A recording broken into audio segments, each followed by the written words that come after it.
Welcome to this week's edition of the MMA Analysis Podcast. I'm stepping in for Lance Fishel again. Is Lance even the host anymore, Wes? Does he even count? Dude never shows up for work. I mean, he's more of a, under 9 boys soccer coach at this point than he is a Girls soccer. yeah. The boys is the T-ball, I think. Oh yeah, that's right. He's so talented, man. He's just the man is talented. I'll give him that. I thought he was flying out to wherever they're golfing this week to try and throw some stuff at some live guys. Fight some dudes. Fight some golfers and some maggot dudes. Well, that's fun. As I said, I'm stepping in. Wes is here. Shaun's actually off on his honeymoon. He's over in Amsterdam. I don't know if he's there yet or still en route, but we got Dan Tom stepping in. So that's way better than both of those We're schmucks. classing up the show this week. That is for sure. That's right. And look at the shirt on that man. Did you see what shirt he's wearing, Wes? Oh shit. Hold up, man. I think you're supposed to have some of these in the mail. Yeah, they're in my closet. He's got them sitting in his closet. Yeah, that is just fire. Shout out to our boy Aaron Bronister. Yeah, those are just. That's right, Aaron. Yeah, I got some of Aaron's records up in my same closet. So like I've become a deposit for you Canadians who are trying to escape your questionable packaging, your questionable all your guys. Duty, man. Yeah, you know how expensive duty is. Holy crap. All your gang attire that you're trying to spread south of the border in our peaceful American country here. Northeast, yo. Seeing Glover in that shirt was pretty fucking cool though. Like, yeah, but I got all your guys' sizes. That goes for the members who aren't in attendance too. They have T-shirts as well. Nice. Did you get one from you that doesn't have sleeves? You know. Whoa, snap. Offline, maybe. We will. We've got a Glover protege coming up in a couple weeks, but this weekend we're going to talk UFC 279. Before we get into that, quick recap of last week's UFC Paris.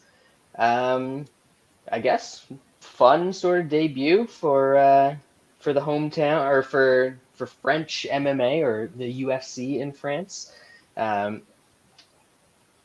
as has become custom when the UFC goes to a new market, the French fighters absolutely pistol whipped everybody. I think they went like 4-0, 5-0. I don't know. However many French guys there were on the card were the number of French guys that won.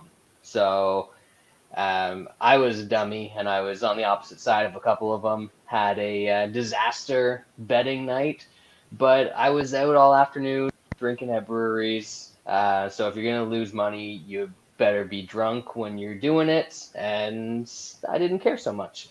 So we'll talk about the main event here. Cyril Gane gets Tai Tuivasa out of there. He's gone.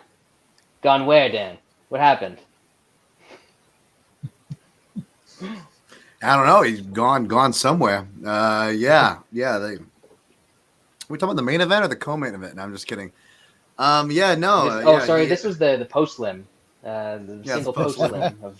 That's right. No, I was on the wrong side of this one. Thankfully, I ended up making a bet prior of one of only 3 fights I really watched on the card, to be honest. So I didn't have to depend on my Tai Tuivasa bet, but he almost got it done in the weigh and in the round. I said, the leg kicks, the cage cutting against the cage, the left hook, the round 2, but it doesn't matter, man. You can nail a bunch of stuff in this game, and a losing bet is a losing bet. It's a pretty volatile game, MMA. So, Gane actually impressed me too, and I'm not even gonna lie. Like I was really impressed with his body kicks, and I didn't really cry about it. And again, I bet the other side and picked the other side, and I don't know the shot to the back of the head people were complaining about.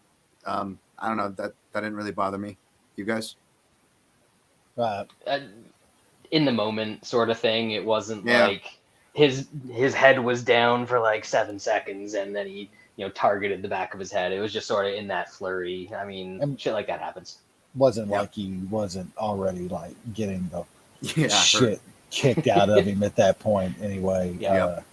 I mean, goddamn, the dude's Tuivasa's tough as shit, man. Like, goddamn, he took some stuff from Gon, dude.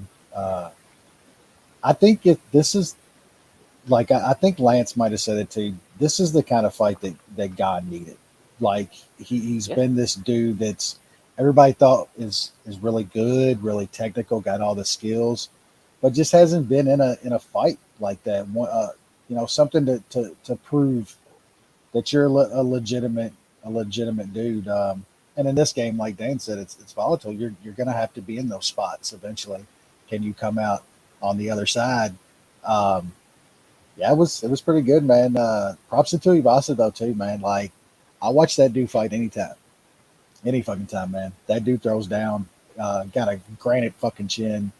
Dan's right. I mean, he landed at one point, and that's why I think Gon's performance is puts it to another level as well. He got pretty much dropped and got up and looked great, man. It's heavyweight, man. You never know in this game. Like, they could fight 10 more times and Tuivasa could catch that chin 3 or 4 times. Absolutely. It's like that's heavyweight. I think Gon's durability is a bit underrated too. I don't know why, because like this was the first time we've really seen him hurt in a fight. Which good work for Ty for doing that. But we didn't get to do a podcast, so my thoughts were in a highly watched, burning up the charts Twitter space that I did while I was driving, and apparently my audio was cutting out, and it was brutal. But I said that like Gon's problem, and it goes back to what you said, Wes, about him needing a fight like this, is that he'll always do enough to win. So if the guy in front of him is terrified and doing nothing, he's just going to do a little bit more. But if you get a guy like this that's actually going to drag a fight out of him, he's got that fight in him. Got it in him. And showed got it that here. dog in him. Last thing I'll say on this fight was that to Wes's point, as far as like, this is heavyweight, you're going to be in these kind of spots, granted, although Ty did a good job for what it was worth. I will say that like I got a lot of crap for saying that minus 600 is a wide line for a heavyweight fight. I really don't think that was a crazy statement. And I would argue that in fact that the minus 600 was arguably in the next fight we're probably going to talk about, but I don't want to step on it. Yeah, I like Gon inside the distance in that fight. I think that's how you had to play him. I mean, it's heavyweights. You can't go out there laying minus 600 on almost anybody. Like, I mean, even Haganu. I mean, if Haganu's minus 600 against a few guys, like, it's getting crazy inside the distance. They're usually going to knock each other out.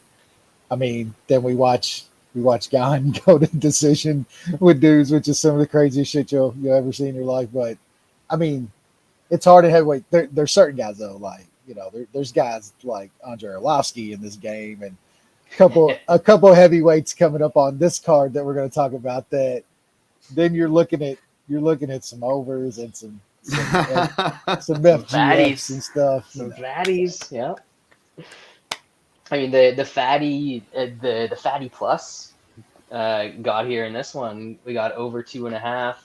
I know a lot of people were on both sides of that one. I think, Dan, we were messaging earlier in the week, and I said I didn't really love that, but I thought the under 4.5 or the under 3.5 were like decent parlay pieces. Of course, I didn't play them because I'm an idiot. But in your immortal words, at least the analysis was right. There we go. The immortal words. That's right. I mean, very, very Dan Thomish. At this point, we just need to stop betting, get on the fade, the Tuesday plays, and just carry that over. Oh, my goodness. Carry that to the weekend. It's easy money at this point. It's incredible. Just shout out to our boy Shag. That's literally gonna Paul. Gonna buy him a new house at some point. I love the comments that he's getting every week. Like, dude, you got to send these picks out earlier. Like, I can't. they have to show them on the broadcast Yep. before I can fade them. Like, Yeah, I what mean, do at you want this from point, me here? we're literally together watching the broadcast, trying to whoever's speed is quickest, because it's like right before the fight starts, and you got to get them in, man. Then fade is Yep. parlay. They didn't come through this week, but we're No, good. Hey, I careful. think this week we were like 4 of 6 Yeah, on fades or something like that. his Not pre bad. card Not bad. parlay came in the week before, and it was massive. Like, Yep. but it'll happen again. I think he's like Hey, 3-18. My he bad, likes the baby. heavyweight overs though, doesn't he? Doesn't he, there, Brad? He's been liking those heavyweight overs. He does. Stole it from me. Stole it It's from up. me for They're sure. getting popular. It's as bad They as that are. one dude. It's as bad as that one dude stealing Shaun's women's overs, and then everybody started talking about it. Yanni being on Fatty's just man, it Oh, makes me cringe, dude.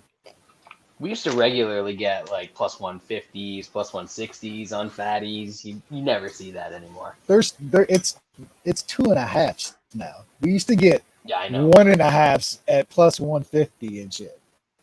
Yep. Now it's Hey, well, 2.5s. what are they lining the most sweatiest meat slapping slap fest of them all? The one Hamdi Al Wahab over in Abu Dhabi, sweating with who they pair him with to Parker Porter. Is Oh it Hamdi versus yeah, Parker yeah. think in so. Abu Dhabi in the heat?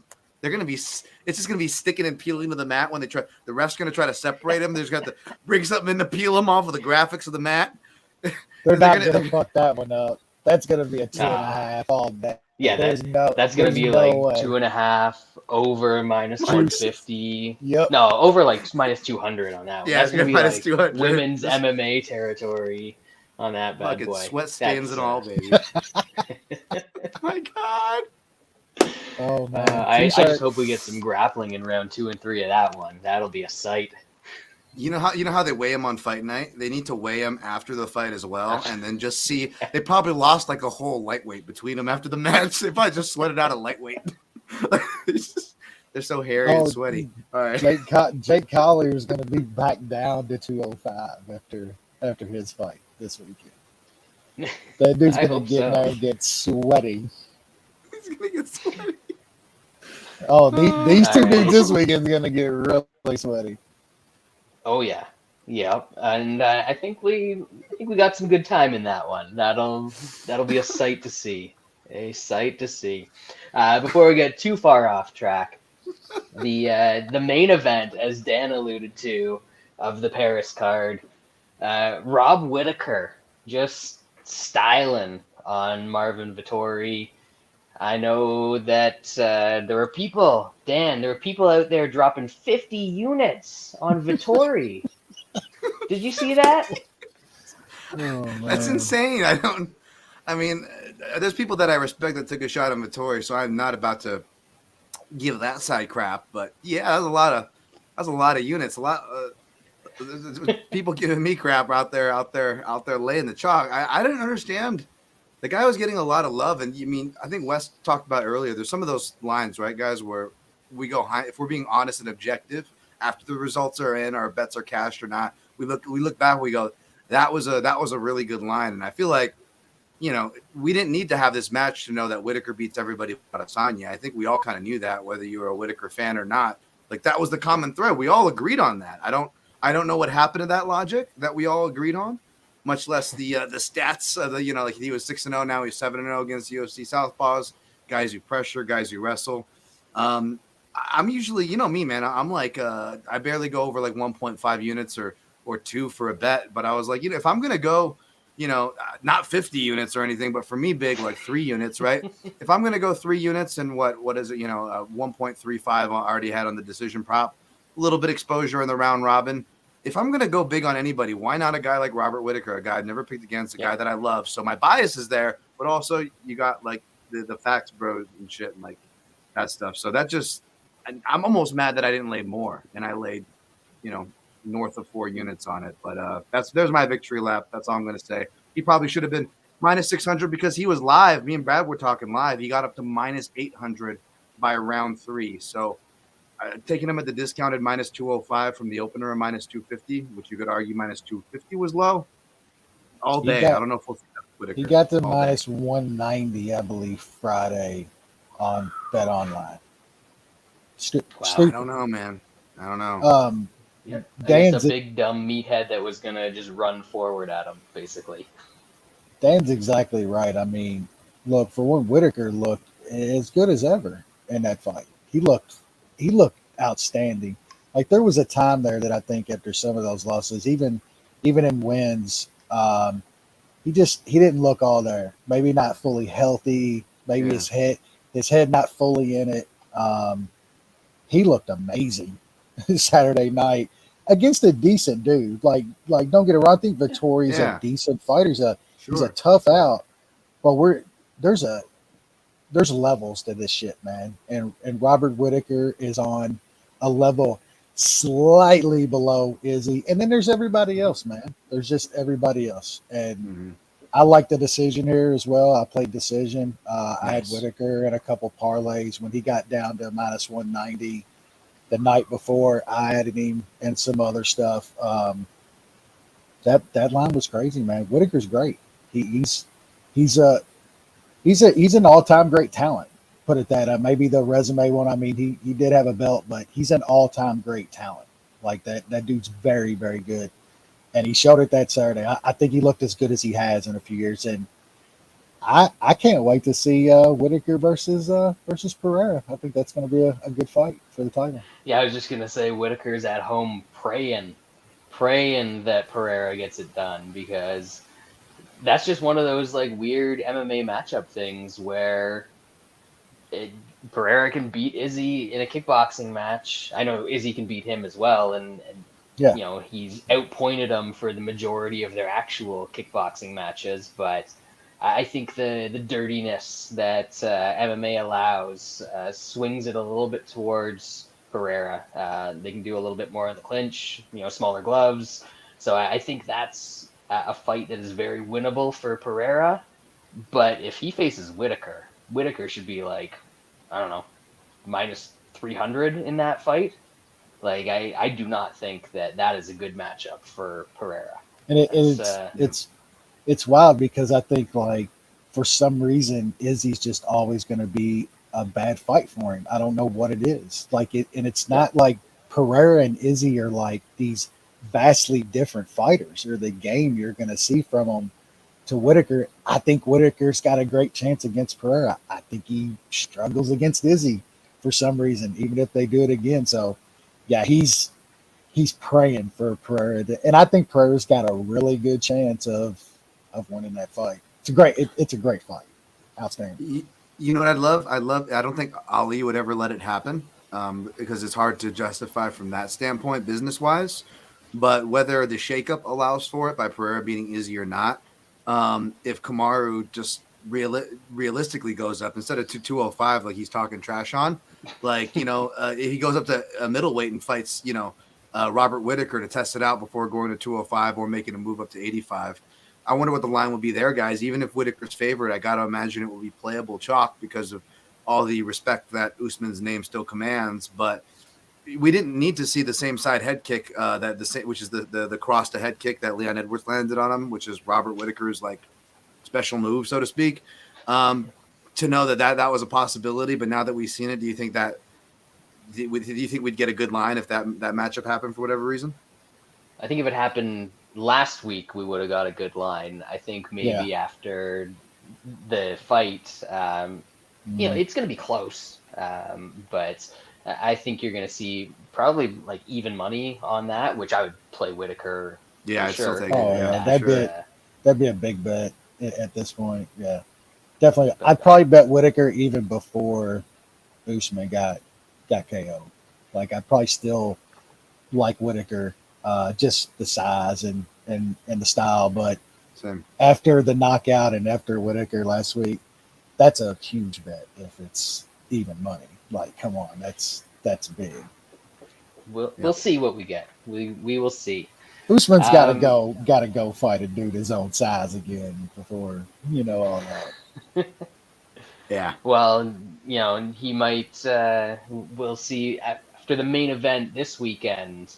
that dude might send Usman running to another division instead of taking another shot at the welterweight title. And I'm not necessarily a huge fan of that fella, but we'll get to that. George will also get to Collier's peak physique. That man is beautiful work of art. Um, we'll quickly run through the rest of the results here, and I'll let you guys just hop in with any thoughts you want. The rest of the main card was Nasruddin Imavov, fake Frenchman, but the win goes in the records or tally for the French fighters. Unanimous decision over Joaquin Buckley. Roman Kopylov, kind of the sideways French flag, the Russians. I guess that's why so many of them are fake Frenchmen. Knocked out Alessio Di Chirico, who retired after in the third round.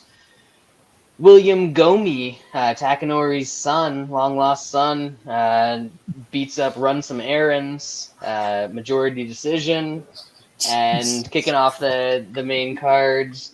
Nathaniel Wood, I blew this one. Yeah. I thought Charles Jourdain was going to get there. I know you guys are recovering from the tremendous name. You got to no-sell it sometimes. You got to no-sell it. Nathaniel Wood takes a unanimous decision over Charles Jourdain for my bets. Wes, anything you wanted to pick from those main card fights? Yeah, Imavov is pretty good. Dude is absolutely massive for 185 pounds. Fun fight, Buckley too. He's props to Buckley for staying in that. Kopylov, who knows? Gomez, I don't know. Completely blew Jourdain. I don't know who that dude was that showed up that fight. He looked. I don't know. Maybe we got fooled by a good performance the fight before. Maybe it was more that than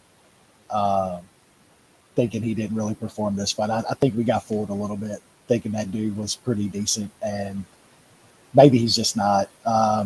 Wood looked okay, but he's just going to be too small, man, at that weight class. There's going to be some dudes to body him up eventually. But yeah, Blue Jourdain, that was just a horrible bet. I lost a chunk of money on that dude. Yeah, Same. myself too. That was another reason why I pushed myself to bet Whitaker, because this lost, and I realized that I had more on Jourdain on the night than Whitaker, and I don't think I could have forgiven myself for that. Even Brad, the Canadian, co-signs with that, by the way. You know what I'm saying? And but yeah. So I think it was. I get what Wes is saying totally, but I think it's also more of a bit of we just kind of you got to step back and look and go, oh yeah, to varying degrees. But the dude's always been kind of inconsistent. Not to take away for Jourdain or take a shot because we lost a bet or whatever, but he hasn't been very consistent. That's fair. And Wood did look much better. Even like analyst people who were also picking, even that don't bet, were like, oh yeah, Jourdain's gonna roll here, and they were just as surprised as me. And I will say, don't laugh at Brad's joke about Gomi. By the way, if you've ever seen Wes's buzz level Gomi picture, look at that. You're telling me that guy hasn't made some questionable decisions late night at European holiday? I mean, if I have, I know Gomi has. All right. That dude is definitely enjoying the retirement life because he's been wasted at a couple fucking rising shows. Wasted. How big do you think Gomi would be if he came back right now? Do you think he'd look like Jake Collier, or what are we talking here? Dude, it's tough to say because I was just telling someone the other day, I've got the Takanori Gomi head. I've got a big head. And like to where like I'm cutting weight. I'm down like 25 pounds, right, in the last like a few months, but you wouldn't know because my head just stays freaking huge. You got to wait till like I'm down 40 pounds and you're like, oh yeah, his cheeks are kind of coming in finally. So and Gomi's the same way, man. Like whether he's in shape or out of shape, he just has that big head. Like you just you gotta look under his shirt. You gotta see what's going on. Dudes always look fucking like bloated in the head. I don't know what it is. Like you looked at him from the neck up, you'd never know if he was like 250 or 175. You just who knows? It's the cocaine. That must be what does it. What? Japanese people can enjoy cocaine too. There's nothing wrong with that, man. Yeah, but that's not my reason. I don't know what to say to that. I can't not. People are gonna think things like, "Oh, that's how he's losing the weight." All right. Speaking of which, if you don't follow Dan, what the fuck's wrong with you, first of all. Secondly, he's got a fight coming up in a couple months, so he's in camp. He's getting in shape. Hold up. You know, You're actually he's scrapping again? yeah. Yeah, I I know. didn't know you were taking a fight, dude. Yeah, I didn't know either, but there's our program started like at 30. Now there's like 6 to 8 of us, and one of the dudes they need some Hawaiian on Hawaiian crime, unfortunately. Sorry, Aaron. Yeah, there's a dude that needs a fight / no one really wants to fight, and you know it kind of makes sense. So Well, hell yeah, dude. I'm gonna do it. Yeah, I'll keep you guys updated. Thanks, Brad. Fuck Thanks yeah, for man. That's awesome, keep dude. you guys updated. Yeah. Fuck. My man's back at it. That's fucking cool, bro. I know. We got to even up that record, and then once he gets the taste, he's then going to be going full unstoppable. Gomi. I'm just going full Gomi. I'm gonna retire and go full Gomi. What's going on, Fred? Prelims, a bus, Magomedov completely obliterates Dustin Stoltzfus. This would be one of the fights that I saw in totality because it was all in one little Twitter clip. Hackbrass gets the decision over McDessie. I took a shot on McDessie. It was dumb. He's old and got beaten up, but I also had the over here, so that helped. Biggest whiff of the night for me. I absolutely did not expect Fares Ziam to maul Michael Figlak in the clinch in that fight. Just got body lock takedowns whenever he wanted and did work from top. And then last 3, Benoit Saint Denis, fun as hell. That dude, you're gonna need like a baseball bat and a shovel to get rid of this guy because he's got a hell of a chin on him and just does not stop. Christian Quinones gets Khalid Taha out of there very early. Another terrible bet by me. As I said, terrible card last week for me. Oh well, thank Greek, making up for that. And Bacon and Egger gets Come On Eileen out of there in the second round, rear naked choke. Sorry, Magic. I know that you're a huge Eileen Perez fan. I know she's hitting you up in the DMs, trying to score a date, trying to get some of that gambling money. So you do what you have to do, man. You do what you have to do. Dan, your thoughts on any of the prelims? The only one I watched was Egger. I had her in a round robin by sub, so I was stoked on that. We talked about books making you choose now. Unfortunately, my book that does allow me round robin, they got rid of their inside the distance. So they made me choose between sub and TKO by Saint Denis. Apparently that missed. I don't remember. It doesn't really matter. I didn't watch any of the other prelims. Wes? Yeah, I took a little shot on Stoltzfus. That was dumb. He's horrible. Don't know how good this Madoff is, to be honest. I actually love Hasbrat. I know some people I respect. Took a little shot on McDessie. I have in the past. I've actually won a couple of decent bets on him his past few fights, but just thought this was a bad one for him. Also, like Brad, I had the over. One of my biggest bets was that Whitaker with this over. I think those were probably easily the 2 best parlay pieces on the card, in my opinion. This was always going 15 minutes. I'm like Brad as well. Zaheen, that performance, didn't see that coming.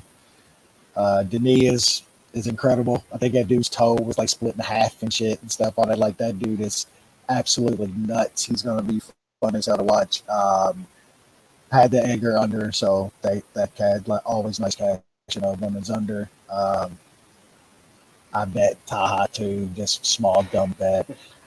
Actually, with my big bets on Whitaker and stuff like that, I ended up losing like $40 on this card, which was crazy because I lost a lot of bets, but I hit the ones that mattered. Yeah, I had the one big parlay come through, the over in Hackparast and the over in the Whitaker fight, and that canceled out some of it, but still a rough night. Also, Benoit Saint Denis, the big swinging Denis. Yeah, that works. Yeah, so that is UFC Paris. Apparently, they're going to do a pay-per-view. I don't believe that. I don't think it's actually going to happen. They're probably going to go back for some more fight night cards. I don't think the UFC's at a point where they are going to headline a non-Francis Ngannou pay-per-view or have a non-Francis Ngannou pay-per-view in Paris. If they are doing a pay-per-view, it's got to be Ngannou. I don't think that Gon can pull that one off. Looking ahead now, UFC 279. Um, this is a pay-per-view event, guys. Is it? I know we're supposed to think that like it's a big deal because Nate Diaz is a legend, or whatever. Um, but man, this is kind of there's fun stuff on here, and the card's gonna be fun, and I'm gonna be streaming it, so I'm not shelling out any money for it, so I'm gonna enjoy myself. I But get it. man, Yeah, I get it. I get it. Like you're building Chimaev. I get it. Nate's last fight. It's got to be a pay-per-view, but man, it's kind of. Dan, you're on mute. You're muted. We're at that dry period where they've kind of dried out a lot of the talent, right, with the saturation flows. I'm not a big sports guy, but are we at I know August is a low sports month or whatever, but maybe there's that going on. Maybe they said Nate Diaz will give you points if you take this Chimaev fight, and they purposely made it even trashier. There's a bit of that, but then what I think it is, guys, and again, say what you will about bon gamin, which is French for boner jams, for those uneducated and uncultured, or say what you will about Patty the White Natty Pimblett. Like these UK cards or these Paris cards, like they feel, especially coming out of the pandemic era, or not that we're out, but you know what I mean, the dog days of it. But like these cards feel more like pay-per-views, even though they're not the most stacked cards either. But they feel more like pay-per-views than these actual pay-per-views, right, guys? In some of these cases here, European sports fans are just like a much better fan than a North American sports fan. I think you guys in the States are better than us, but like in Canada and in Ontario, sports fans really suck. It's they're kind of lame. I know that we used to have some big cards, more so in Montreal. The Toronto cards were always kind of duds, aside from the massive Skydome card that they did to first open up Canada, or to first come to Toronto, I should say. That wasn't the first Canadian card. But yeah, European sports fans, just there's a different enthusiasm that they bring to sports. So I think that might be a lot of what you're seeing, and that's why the Connor events and those sorts of fighters always have great crowds, because they bring that audience over, which makes a huge difference in arena. They've been like with football or soccer over there for as long as they have. That created a different kind of fandom than like our sports kind of started with like baseball and then basketball and stuff, and it wasn't that kind of atmosphere when our sports were getting going in the early days. Over there they had that soccer environment and fandom from the jump, so it's carried over 70, 80, 90 years of that shit, and it's different. Like you're right, like those fight cards in European cities are wild, man. I will say, like, since we've gotten back over here, I think they went like the San Diego card or whichever one they did out in Cali not long ago. Like that crowd was insane, man. Like you can see where getting back, having it taken away live for a while and then getting back, it's been pretty good. Been good to watch. Yeah, and I think that sort of like first card that they do in every location is gonna have some pretty good energy. But it's just about getting to other locations than Vegas and Apex and that sort of stuff, which they're starting to do, but it's still been a much lower. Last point on this: I work in MMA and I live in Vegas, and I keep forgetting that the card is here. I'm not even kidding. To drive the point home. That's fair. But how much of the UFC how much is the UFC focusing on getting that like local audience. It's all got to be people coming into town, right? Yeah, I mean, the entertainment industry is all wrapped up with, they can pull from the hotels enough if they needed people, and yeah, they market tickets in with Yeah, everything, things you wouldn't realize. It's not as bad to where like if you go on Fight Pass, you watch older UFC events, like at the beginning of the Zuffa era, you could clearly tell they were just like funneling old people. Yeah, this is your bingo game right this way. Like, and I remember because the bingo hall was is in Mandalay Bay is right next to it, and the signage was always really confusing. So when I watch those old events now, I'm like, oh, they totally roped so many people in. It's not like it's not that overt, but it's still out there. I mean, that's the what do you call the symbiotic circle that goes on here in the entertainment industry. So yeah, they don't need to pull a hardcore Joe off of the couch in Green Valley. Those people will find their way if they want it. They're content mill now. Like it's TV deals and streaming deals. They just milling around the tourists, filtering them through too. That's why the Apex shit is never going away now. That is such cheaply produced content that they can do and do fight. ESPN wants so many cards. They can do those on the cheap in their own building, their own production crew. Do a OK card, and there's you an event. That shit's never going away now. There's no way.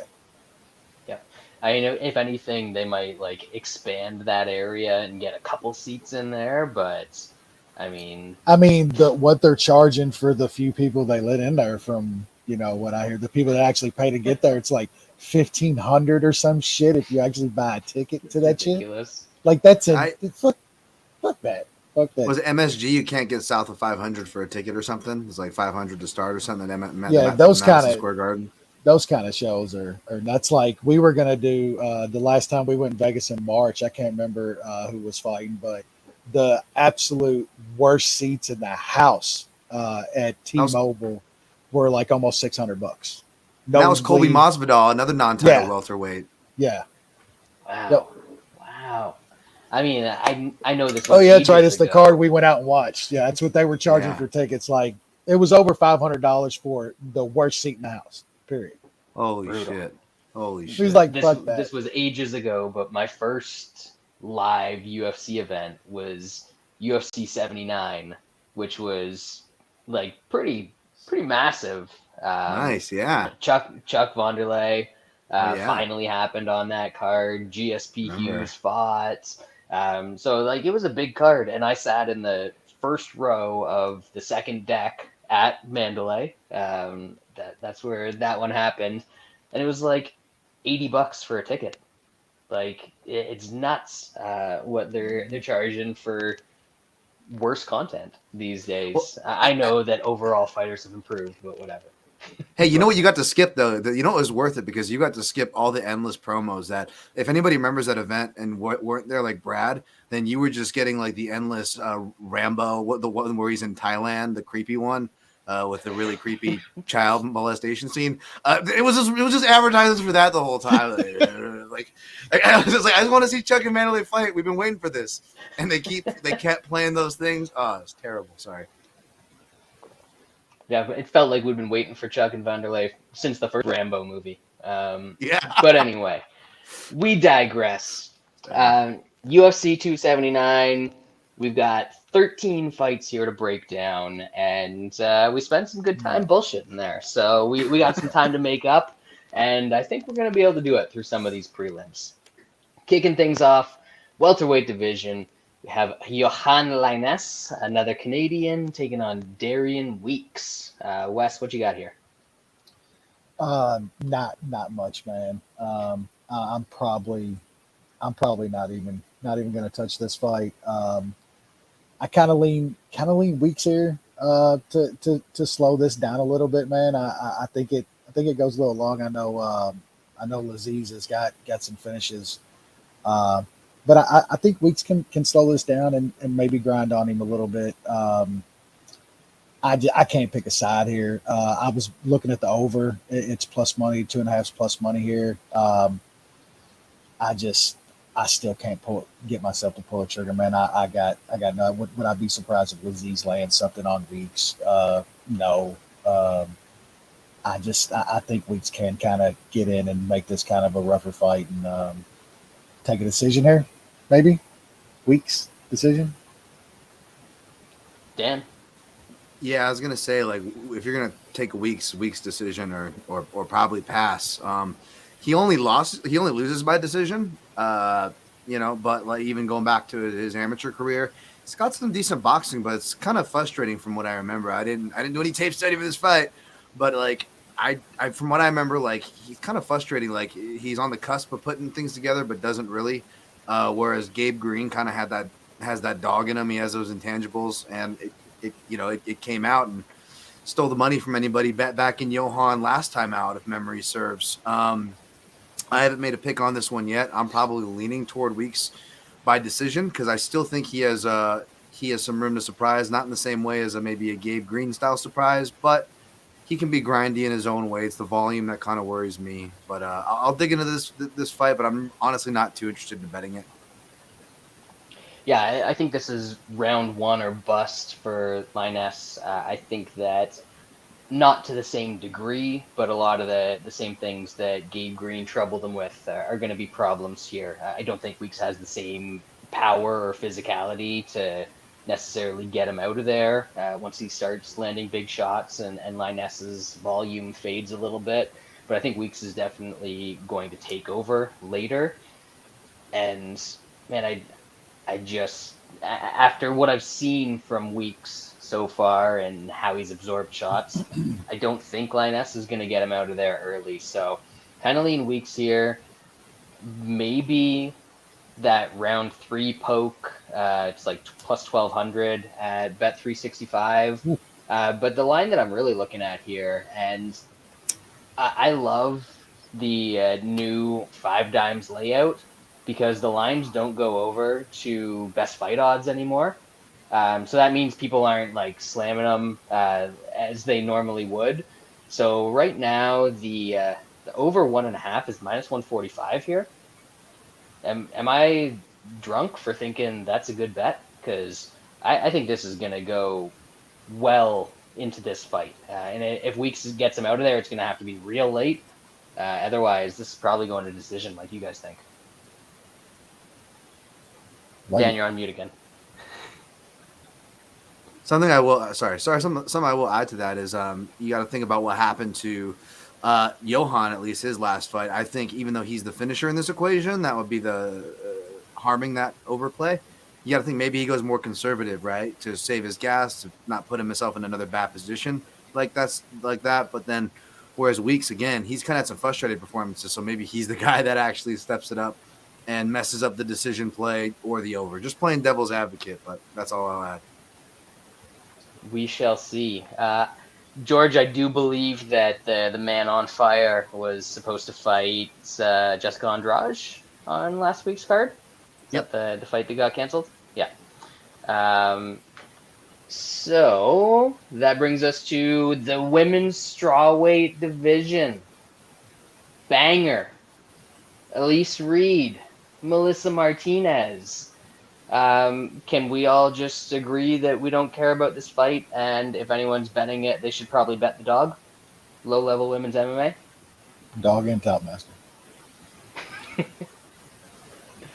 The only thing I'll say is Elise Reed is taking this fight on short notice. That's all I will say, and that's all I know. Interesting. Melissa Martinez is taking it on very long notice.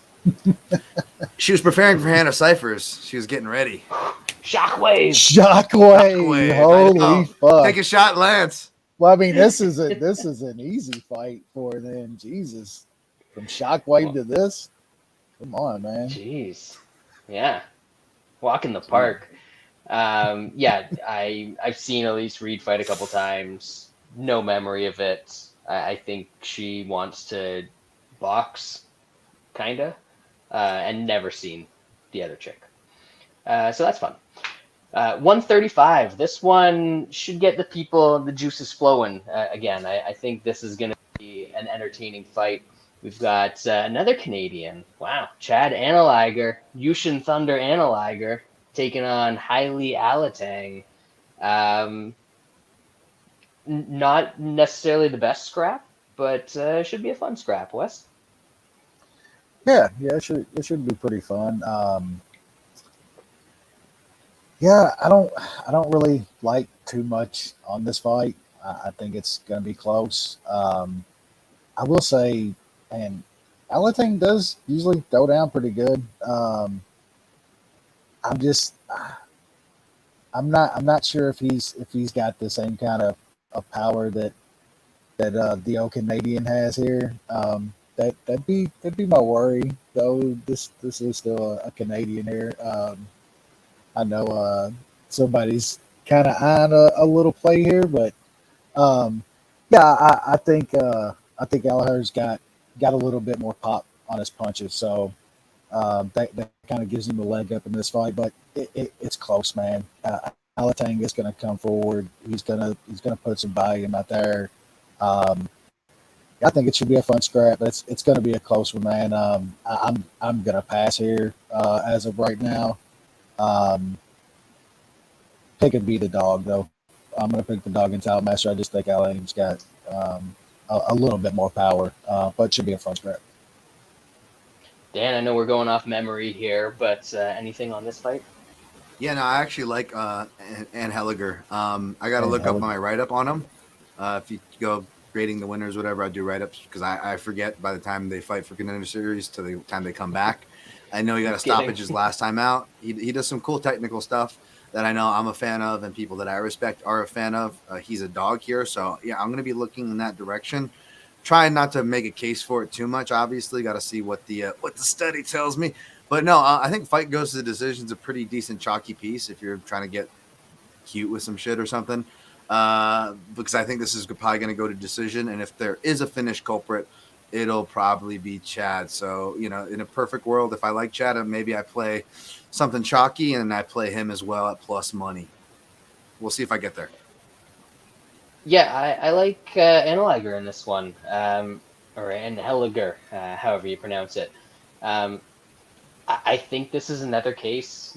This is like the homeless man's version of Whitaker Vittori, where you've got a guy who's pretty technical, does some cool stuff on the feet, and someone who's basically going to run forward and try and make it a scrap. And I think that Anheliger has good cardio. He's got good movements. I think he can avoid a lot of the stuff that Alatang's going to throw at him.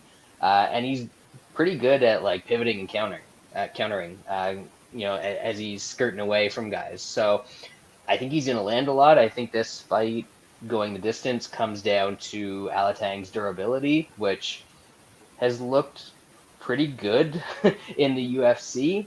I just don't know how many super clean shots that he can land through or can absorb throughout a fight. I know that Casey Kenny basically kicked the shit out of his body for 15 minutes, and we were all impressed by that. But if he's getting tagged clean on the chin, is he going to survive the full 15? I don't know. I think the Anheliger TKO prop at plus 600 seems a bit high to me, but I'm probably just going to stick to the money line here because in all likelihood, Alatang has been tough in the past and could last to a decision in this one. But I am going to take a little shot at Anheliger in this one.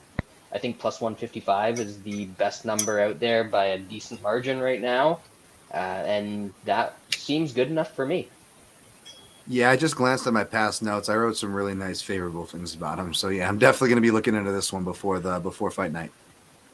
Love to hear it. I like the Dan Tom first instinct matching up with my first instinct because I know you're actually going to think about it after this, and if I need somebody to talk me out of it, you're going to be that guy. Banger alert. Women's featherweight.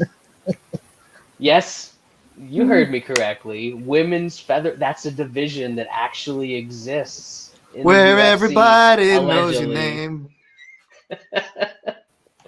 Yeah, because there's only 3 of them. Big Norm is one of them, right? Yeah, big Norm. Too big for, too hot for 135, too big for 135. So she's got to go to the made up division. And she's taking on Danielle Wolfe, who, judging by some of the pictures I've seen, kind of looks like that MILF that's just stayed in the scene a little bit too long. Looks like she might have had a little bit of work done, to stick around, try and keep up with the young bucks. But coming in with a 1-0 MMA record, I know she's like a boxer or whatever. I can't even bring myself to play the dog in this one, guys. Wes, what do you got here? Yeah, I mean, she's 39 years old, bro. Like, what are we doing? What is she even doing in the UFC? Like, this is the shit I'm talking about. There's no reason this woman should be fighting in the UFC whatsoever, man. Dumont's gonna take this chick down and fuck her up, man. I'm trying to decide if she's gonna finish her or not, because that's over 2-1 at this point, and that's something I'm thinking about. But Dumont's gonna win this fight easily. Takedowns, doing whatever she wants. I'm leaning her getting the finish. It's over 2-1. Dan. Yeah, I think she fought so long ago in Contender Series. It's not even showing up in my first search when I went to look for my notes on the older gal. Hey, I got respect for the old people. I mean, my old ass is getting in a cage, and to prove I'm old, I just dropped the Cheers reference on this show. Like anybody was born. I'm so old, I got it. Like, I knew exactly what you were talking about. but the fucked part is now I'm picturing Norma Dumont as Norm, and then Jamie Malarkey as Ted Danson handing the beer. Sorry. I would rather recast Cheers than break this down, not to infringe on an old gimmick on this show for these types of fights. But yeah, I'm probably gonna go with Norma Dumont. I will ask one question. Was she a big letdown spot for parlay pieces, or was it a fight where she arguably won? And when you rewatch it, you go, oh, because I remember some people I respect going, didn't Norma Dumont actually kind of win this fight, especially going by the impact and the striking and the criteria? I don't know. I don't remember. I didn't watch it. I just remember that being a talking point coming away from that Kiss on Dumont fight. Yeah, I have about as much memory of that fight as I do of every other Macy Chiasson fight. Actually, I bet Chiasson in that fight, and she like gassed out hard as fuck and was getting the shit beat out of her in the third round, and it should have probably been a draw, I believe. Should have been like a 10. I think it should have been like a 10-8 round. She was so gassed out, but she like put it on Dumont for the first couple rounds. Yeah, I wasn't walking Turk or anything, but I was doing something else during that fight. So I think I probably was. I was walking Turk during that one. So all of the scores on MMA decisions, take that for what it's worth, were 29-28 Chiasson. Junichiro Kamijo, who, kind of solid judge. He was the one that had it for Dumont. And for some reason, two of the judges scored the third round for Chiasson there, where literally nobody else scored that round for her. So it was one of those really fucked up judge fights and shit. Yeah. Eric Colin and Chris Flores. So right odds. Yeah. Yeah, I don't want to give I co-sign with Camijo, but I just feel like I gave him the death sentence because I remember like a couple of years ago I was like, that Chris Lee ain't so bad, and then he turned in all these controversial scorecards, and then I do like Eric Colon. He used to fight. He does follow me on Twitter for what it's worth, but even before that, I think I gave him a shout. And recently, I feel like he's been a dissenting judge. I'm not saying he's wrong or anything, but he's been a dissenting judge more often, I feel like, lately. So I'm like, I'm going to stop complimenting these guys. There you go. I wonder if you can like really go for the gusto and like say, Ben Cartledge, great judge, and see if that fucks up his scoring. Anyway, just go right to the top. Yeah, exactly. I'm probably going to be dumb when it comes to this one, and big Norm's only two finishes have been first round subs. of fighters who at the time had an average of 1 professional fight. So why not 3 for 3? She takes this chick down, gets her back. She doesn't know how to finish any other way than a rear naked choke. First round, that's all she wrote. Dumont, round 1 sub plus 1,000. That's probably going to be the only thing I have going on this fight. Unfortunately, that is at Bet Online, which does not allow round robins. So we'll have to see if I can sneak a Dumont round 1 is like plus 500 at some of my other places, which isn't great. But they Dave usually Mason release those like. Dave Mason doesn't around, have man. he doesn't have all your Bitcoin for no reason. Yeah. That's right. Yeah. If that man let me round robin, I'd finally get some of it back. But there's a reason that he's taken 74 vacations a year. Yeah, I don't mind that inside the distance that you were talking about, Wes. I know Big Norm doesn't have a lot of finishes, but man, It's the opponent. It's the opponent. Exactly. Yep. Moving on, we spent way too much time on that, even though most of it was on judging. Prelims now. I mean, I've got to give a hand to Sean Shelby or Mick Maynard, whoever decided the bout order for this card, because you got Elise Reed Martinez going into Anna Liger Alatang, and then you've got Big Norm and Danielle Wolfe going into Jake Collier and Chris Barnett. T-shirt in the pool title eliminator. Woo! This one is for almost all the marbles. Wes, how pumped are you on a scale of like I look like an inflated balloon to a deflated balloon? How pumped up are you for this one? I mean, it's fully up there. I'm one of those balloon dudes out in the car lot. I mean, it's pumped up. So like you're like a Chris Barnett inflation. Yeah, but it's pretty wild that Jake Collier got fat and is actually more competitive than he's ever been because of the division that he moved up to.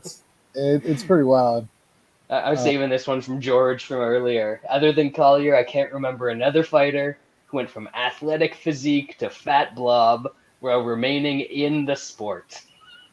Not only retirement remaining in the sport, but like winning fights now and shit at the highest level. It's why, and I think he's the better dude in this fight, man. Like, Barnett's all right, but Collier's he's actually got some stand up and shit. Dude's got skills. Like he's not a bad fighter.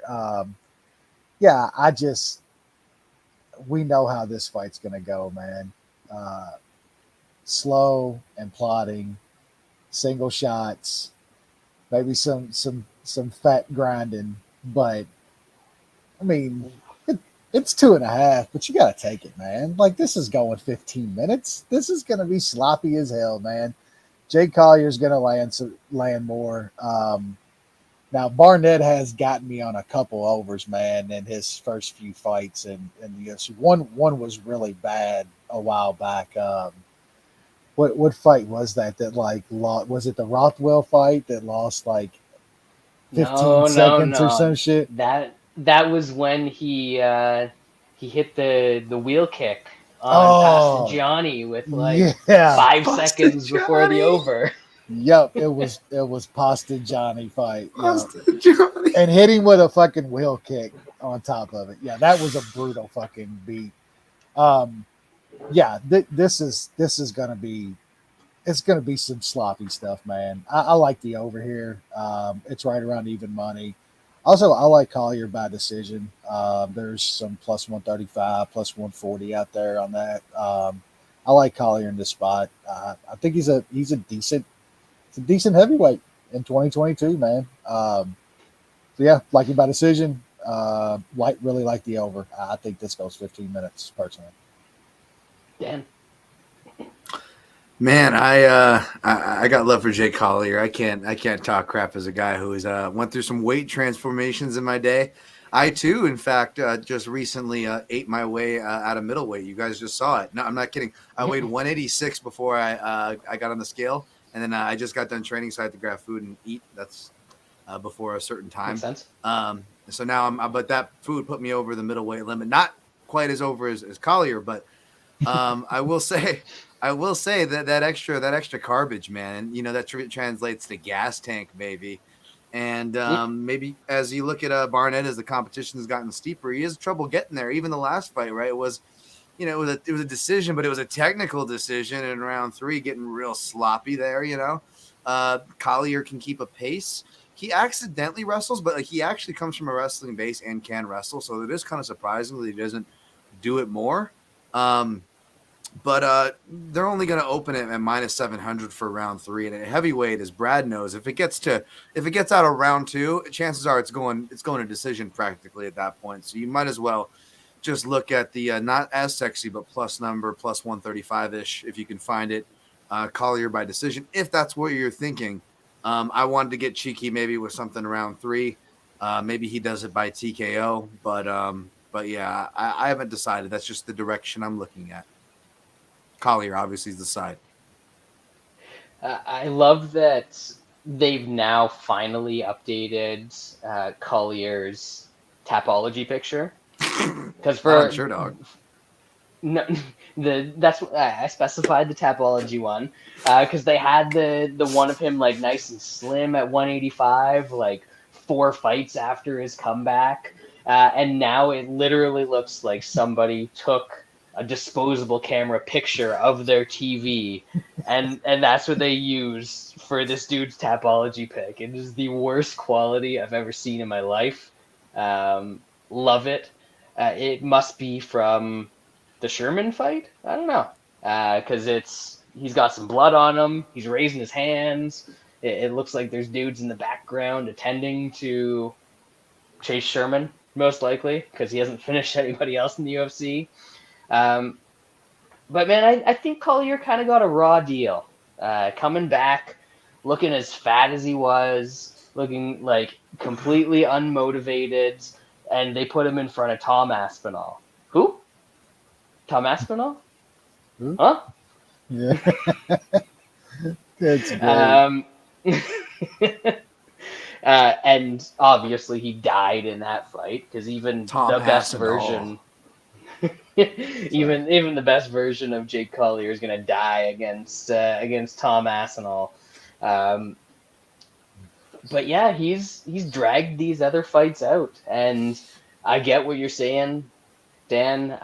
If this gets out of round 2, it's probably going to decision because I don't know how much Collier is going to have left in round 3. You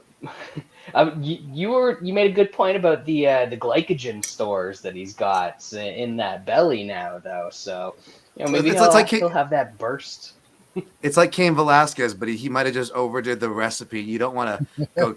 You don't I want think to he's go overdone a lot of Velasquez. recipes in his time, Dan. I think he's overdone a lot of recipes. Oh my god. But yeah, I think that the volume, regardless of what that volume may be, is going to be on Collier's side in rounds 2 and 3. I don't think that he's, liable to get caught by a spinning wheel kick or anything coming his way from Chris Barnett. I mean, we just mentioned this with good heavyweights, but this is kind of that crazy pricing where something might happen. So I'm not playing Collier straight here. I don't have many parlays or anything like that. But I think Collier probably gets it done, and man, that's those totals are going to be tricky. I think Wes is going to be clenched up for a good portion of the second round, and then it's probably going to be smooth sailing through the third. But I think I'm just going to stay away from this one altogether. I don't know, maybe Collier sub, because he does have a little bit of a sub game, is like plus 650, plus 700. But even that, it's not not thrilling me in this fight. So I might just sit back and enjoy the jiggle on this one. Middleweight division, we've got Jamie Wilson Pickett taking on Dennis Tallulah. Um, this Tallulah guy, he's fought in the UFC, but one of those dudes like virtually no memory of his fight. Wes? Yeah, I can't remember either, and I'm not not on the level of our guest here, so I'm not going back and watching that fight. I do know Jamie Pickett is, usually when Jamie Pickett is winning fights, they're usually crazy, and when he's losing, he's usually just getting bodied up and stuff. So I think this fight's going to be kind of wild. I'm not picking Jamie Pickett. I think he probably should win. But I like the under here. I think one of these dudes get him out of there. I think if Pickett's just that much better than this dude, he's going to find a finish. And I'm not even going to go into trying to pronounce Tallulah's name here, but Nailed it, actually. yeah, I mean he's usually in what it looks like pretty wild fights. So yeah, I'm just going to take a little shot on the under here. I think Pickett probably should win. I think he's a little bit better guy here, but man, that dude's just so up and down and so inconsistent. It's a good price, I guess, if you like Pickett. If you think he's just more skilled than this dude, I just don't. I don't know. I do think it's going to be kind of a crazy scrap though, so I'm going to take a little bit of the under. Dan? Tallulah doesn't even sound like a Russian name, and that doesn't look like a very Russian record. And it rolled off the Kentucky tongue a little too easy for it to be Russian, you know? Yeah, there's no way I should have been able to get that right. So No. I thought he came off the Contender Series, but Pickett, I believe, was on there. Maybe not, but Pickett's game's not very great. He likes to clinch against the fence. The guy Tallulah lost to was off the Contender Series, but he's an undefeated Russian who subs people out of there pretty dominantly with his wrestling, and that's what happened to Tallulah. So who knows if Tallulah is any good? I got to go actually watch his footage, which is outside the UFC. I didn't recognize any names off first glance, but if this guy's a fighter, like he's going to be a live dog. And Jamie Pickett seems like a nice guy, but put it this way. Even at minus 125, my eyebrows raised. Like, this guy's a favorite. And you look, and he opened minus 180. So clearly I'm not the only person who thinks that.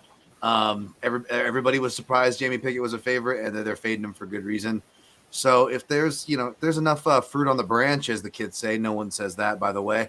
Yeah, I don't blame anybody taking a dog shot here. I may look at him to actually side with him outright, regardless if I play him. I'm thinking about playing Pickett here. I'm going to be honest. And this is, as I mentioned, I have virtually zero memory of Tallulah's UFC debut. As you said, Dan, he was just basically getting wrestled. And I remember it now, looking at the dude he fought. That dude's a good wrestler and shit. Yeah, he just out wrestled him. This is just one of those things where, honestly, I'm gonna go full Gianni, and not pasta Gianni, chiclets Gianni. Yeah, and he's fought guys with a combined record of like 0-1 million coming up through the regional circuits. Anytime he fought somebody that might be considered a prospect or had like a decent record at all, he ended up losing. He usually gasses and tends to lose later in fights, which leads me to believe that Pickett is going to get into those same grappling exchanges that Kizriev was able to dominate him in. But in typical Jamie Pickett style, he's going to hold him up against the cage. And he's probably going to win a decision by doing that. So I'm leaning towards Pickett in this one. I think this is just a case of one of these guys has a shitty record because he's fought not top flight competition, but decent competition. And one of these guys has a shitty record because he's shitty and has lost to bad competition. So might need to look into it a little bit, and see what we're really doing here. But it seems like if Tallulah doesn't get him out of there in the first round, that Pickett's going to find his way to a decision in this one. So I do not hate that. Price is still close. And that decision prop for Pickett's like plus 250 in some spots. So might take a little shot on that. We shall see. You know who's going to take some shots, Dan? Who's that? He's gonna go to the Back prison. shots. He's gonna go Yeah. to reception. He's gonna check himself in, and they're gonna say, "Okay, sir, what's your name?" He's like, "I'm the pleasure man." Oh, okay, we get it. You're going to the jailman's trailer. It's conjugal time. Somebody call him. Let the beast out. And then the jailman's gonna get locked in there with them, and he's gonna do what he does. Jailton Almeida taking on Anton the Pleasure Man Turkalj. Just incredible stuff here. Wes, what do you got?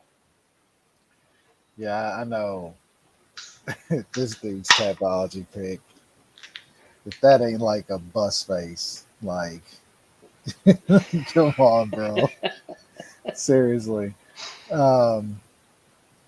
Look, this is all like how's the jail man gonna get his pleasure in this fight, one way or the other. Probably sub, but he's got a ground and pound on there, man. KO was like plus 350. It's just probably something I'm going to sprinkle on. The money line is just gotten way out there at this point. So that's probably a pass, but I'll probably take a little shot on the KO. He's going to get this to the mat and more than likely sub, but maybe he drops some elbows and some ground and pound and they stop it and I cash a decent ticket. Dan. Yeah, I'm gonna go. It's gonna be hard to pick between KO and submission. I'm looking at the under 1.5, but yeah, it's definitely jailman time. I will. I mean, this guy is he right now. He is the no joke. He's the third leg in my round robin. But let's be honest, he's the third leg in every round robin and parlay of this card. Like, even if you're not on him, he is the third leg of this card. Let's be honest, right? Like, this is the podcast, right? This is where the pros are. You guys tell me. I mean, he's up there, right? He's pretty up there in the rankings. The jailman going to pound Not town. even a question. Not even a question. When this man does his dumbbell curls, he's curling 3 dumbbells. All right.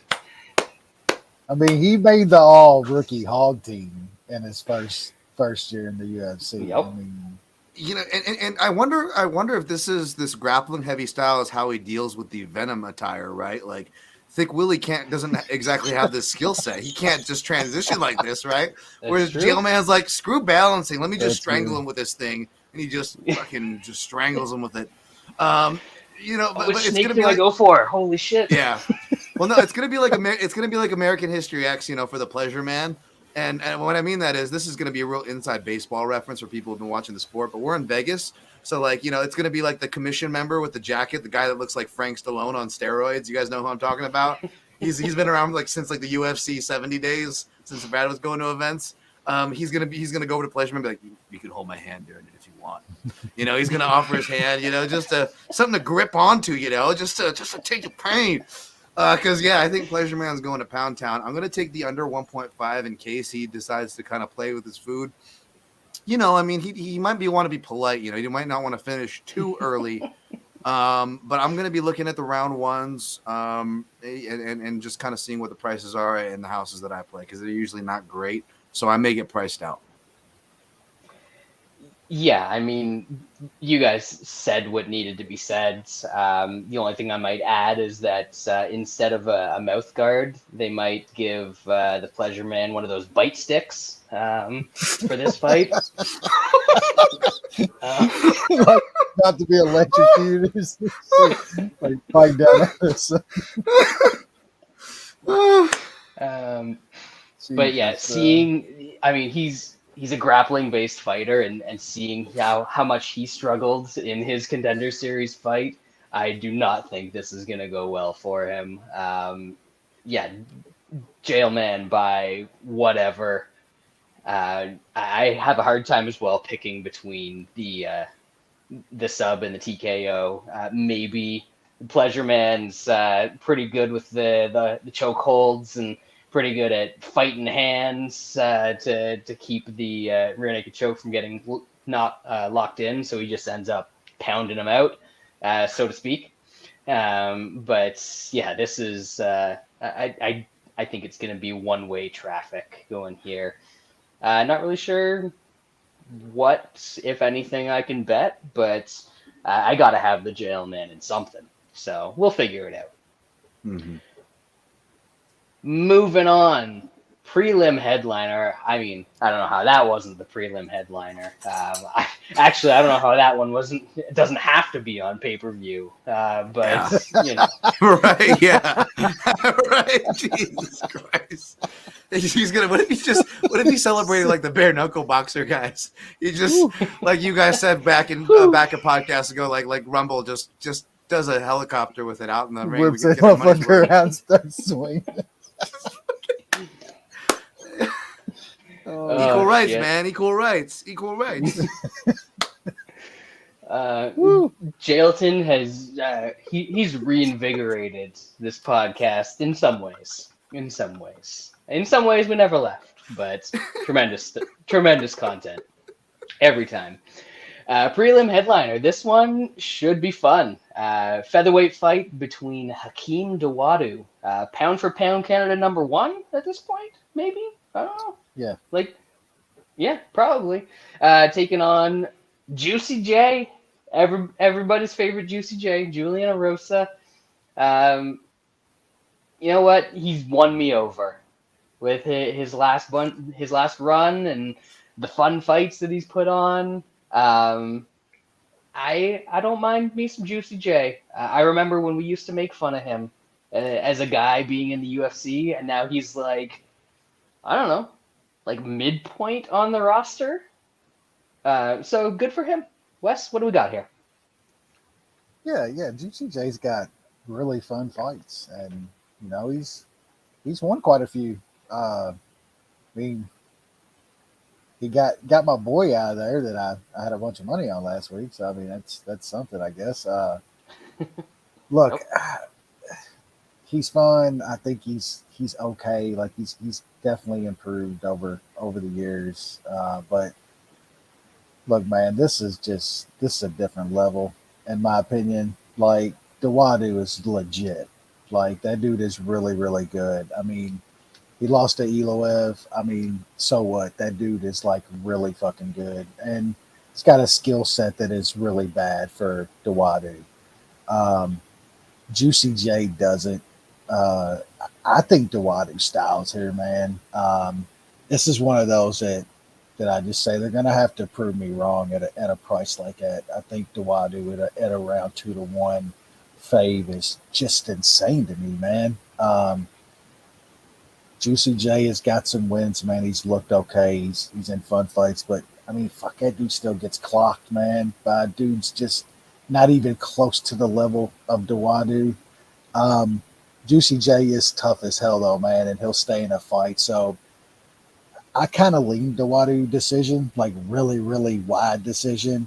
But would I be shocked if, you know, Dawodu catches him with, you know, just some heavy combinations and hurts him and gets him out of there?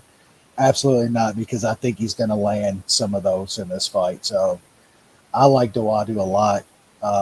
I'll have him in multiple parlays. I think he's the best, any kind of parlay piece on this entire card. I think it's got to be him. in my opinion. Strong words. Dan, what do we got? It's tough. I've always liked Juicy J. Even before he he started training over at Extreme Couture, so stated bias there. He's looking, from what he's looking like ready and stuff, and doesn't mean I won't pick against him here because bias aside, I think that Duadu is more than a deserved favorite, even at 2-1. He opened at -190. He's deserved in the 2-1 range. Don't hate him. Don't hate if you're playing him. I think he's really good. I'm just curious. Not that Arosa is like the ultimate litmus test of levels or anything, but I do feel like Duadu at this point of his career, he's getting to that point. Not shit or get off the pot because he clearly barely loses and he wins all the time. But as far as like, okay, are you going to be a title contender and really contend with these guys or not? I know he lost to Evloev and Evloev's good, but that's a hard sample size because not only was Evloev good, Duadu was going through like a ton of health stuff in that camp. So it's really hard to know what to do with that sample size because I probably would have picked Evloev to still beat him anyways, even if he was healthy, right? But you got to kind of keep some of that in mind. I haven't finished, going through some tape, but even just watching the Trezano fight was the last thing I watched before I came on here. He got caught with left hand and left hooks twice by Trezano that made him want to clinch in both rounds. And against another tall guy, Danny Henry, he got caught early too. And now it's making me want to go back and see, is he one of these guys that are kind of susceptible early, like someone we'll talk about here on later on in the card. But that is potentially something. If you are going to bet the Arosa side, I would look inside the distance because kind of the West sentiment. This goes to the decision. It could be wide, and Duadu could really show his stripes here and show why he is the deserved favorite. Again, I don't disagree with that. There, I may still end up picking him, but from a betting perspective, even without my bias, I'm looking at the Arosa side here. I mean, people who it's not even speaking out of school. Eric Nixick was on my podcast and said it. He's like, this is one of those guys that when it's clicking, he looks like one of the best in the world, and he's training with some of the best in the world, roughly. So maybe this is one of the times he puts it together. He beats a lot of action fighters, but Duadu's clinch and stymieing game might be like kryptonite too. So we'll see.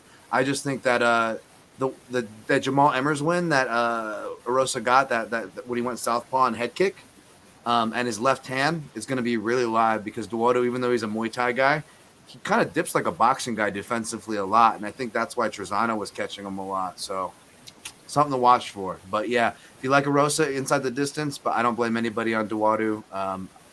Check me at Dan Tom MMA to see what I post later in the week for my picks. So You guys think Trezano hits like way harder than Arosa though, as far as power? You don't think so? I don't know about power, but I think Arosa. I think Arosa's got better combos and stuff and puts it. Yeah, better finishing instinct, better volume, yeah, better combos, better volume, better finishing instinct. Yeah, and definitely. probably better technique, even though it's awkward. He's just one of those long, gangly guys who really swings himself into it, and he's got deceptive balance from all that skateboarding.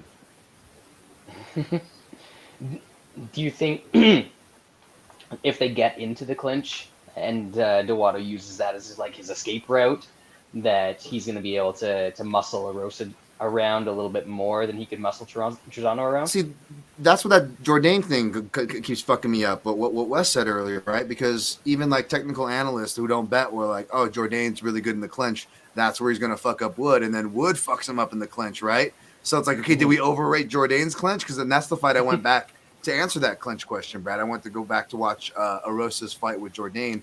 And he's kind of muscling and overwhelming him in the clinch, both with wrestling and strikes, even though Jourdain's not bad there. So, fuck, dude, I don't even know, man. Is it one of those sample sizes that's better just forgetting and just fucking bet your instinct here?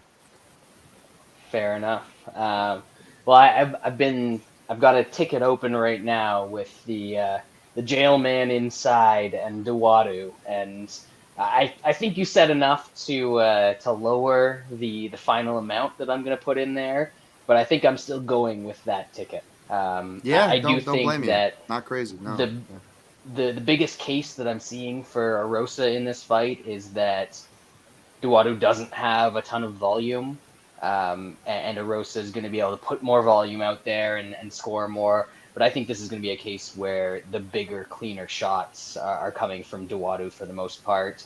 I think there's definitely more finishing potential on that side because we have seen Juicy J finished quite a few times throughout his career.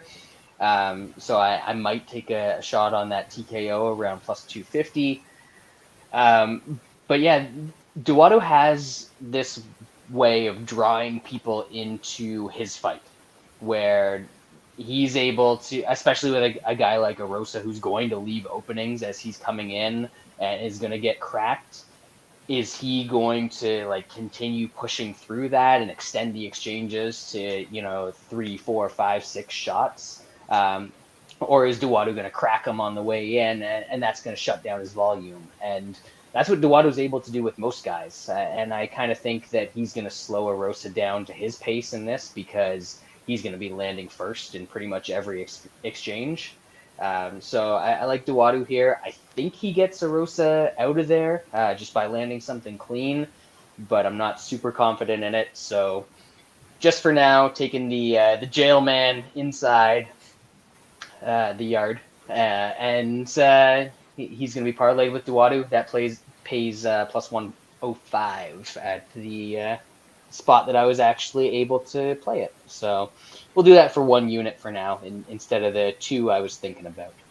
Hey, last Moving thing real on. quick.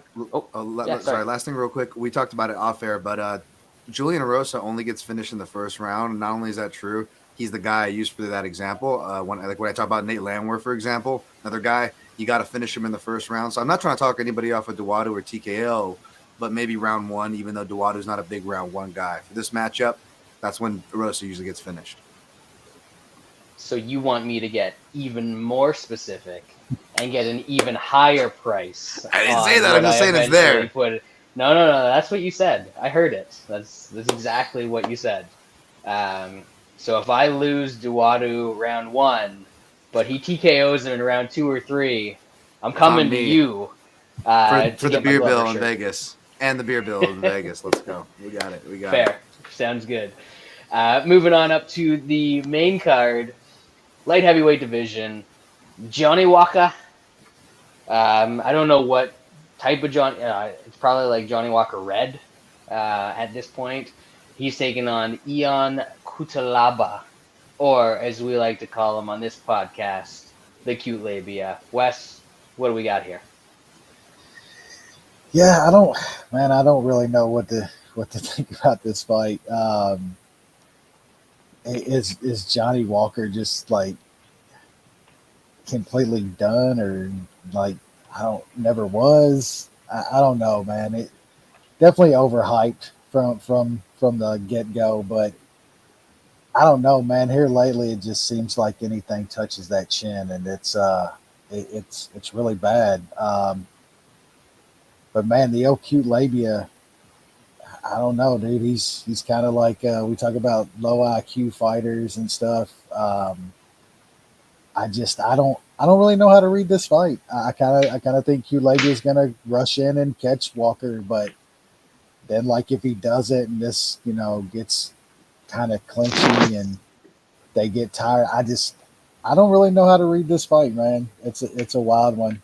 I lean Labia by KO. Him rushing in and catching that chin of Walker. But who knows, man? I'll probably have nothing on this fight. Shockingly, I usually bet almost every fight of the card. I don't have a good read on this fight. Hashtag bet every fight. Yeah, my pick's no Q Labia by KO. I got a feeling he rushes in and catches Walker early. Maybe the under 1.5 is something to look at. I just think they're gonna be swinging, and I mean Walker still got power. You could absolutely catch the OQ Labia, so maybe under 1.5 might be a play. I have nothing on this fight at this point, though. Dan, anything here? Yeah, nothing. I don't even know if it's worth like looking at this fight. I will say, Cute Laba's been hulking around the gym, and I just watched his interview over at Junkie, where we got all the interviews up. Cheap plug, I guess, or whatever. But I was just had it on in the background, dude. If you want unintentional comedy, watch you got to watch it because you got to see the getup that he's in. I can't explain it. Just go watch it. Listen to this guy talk.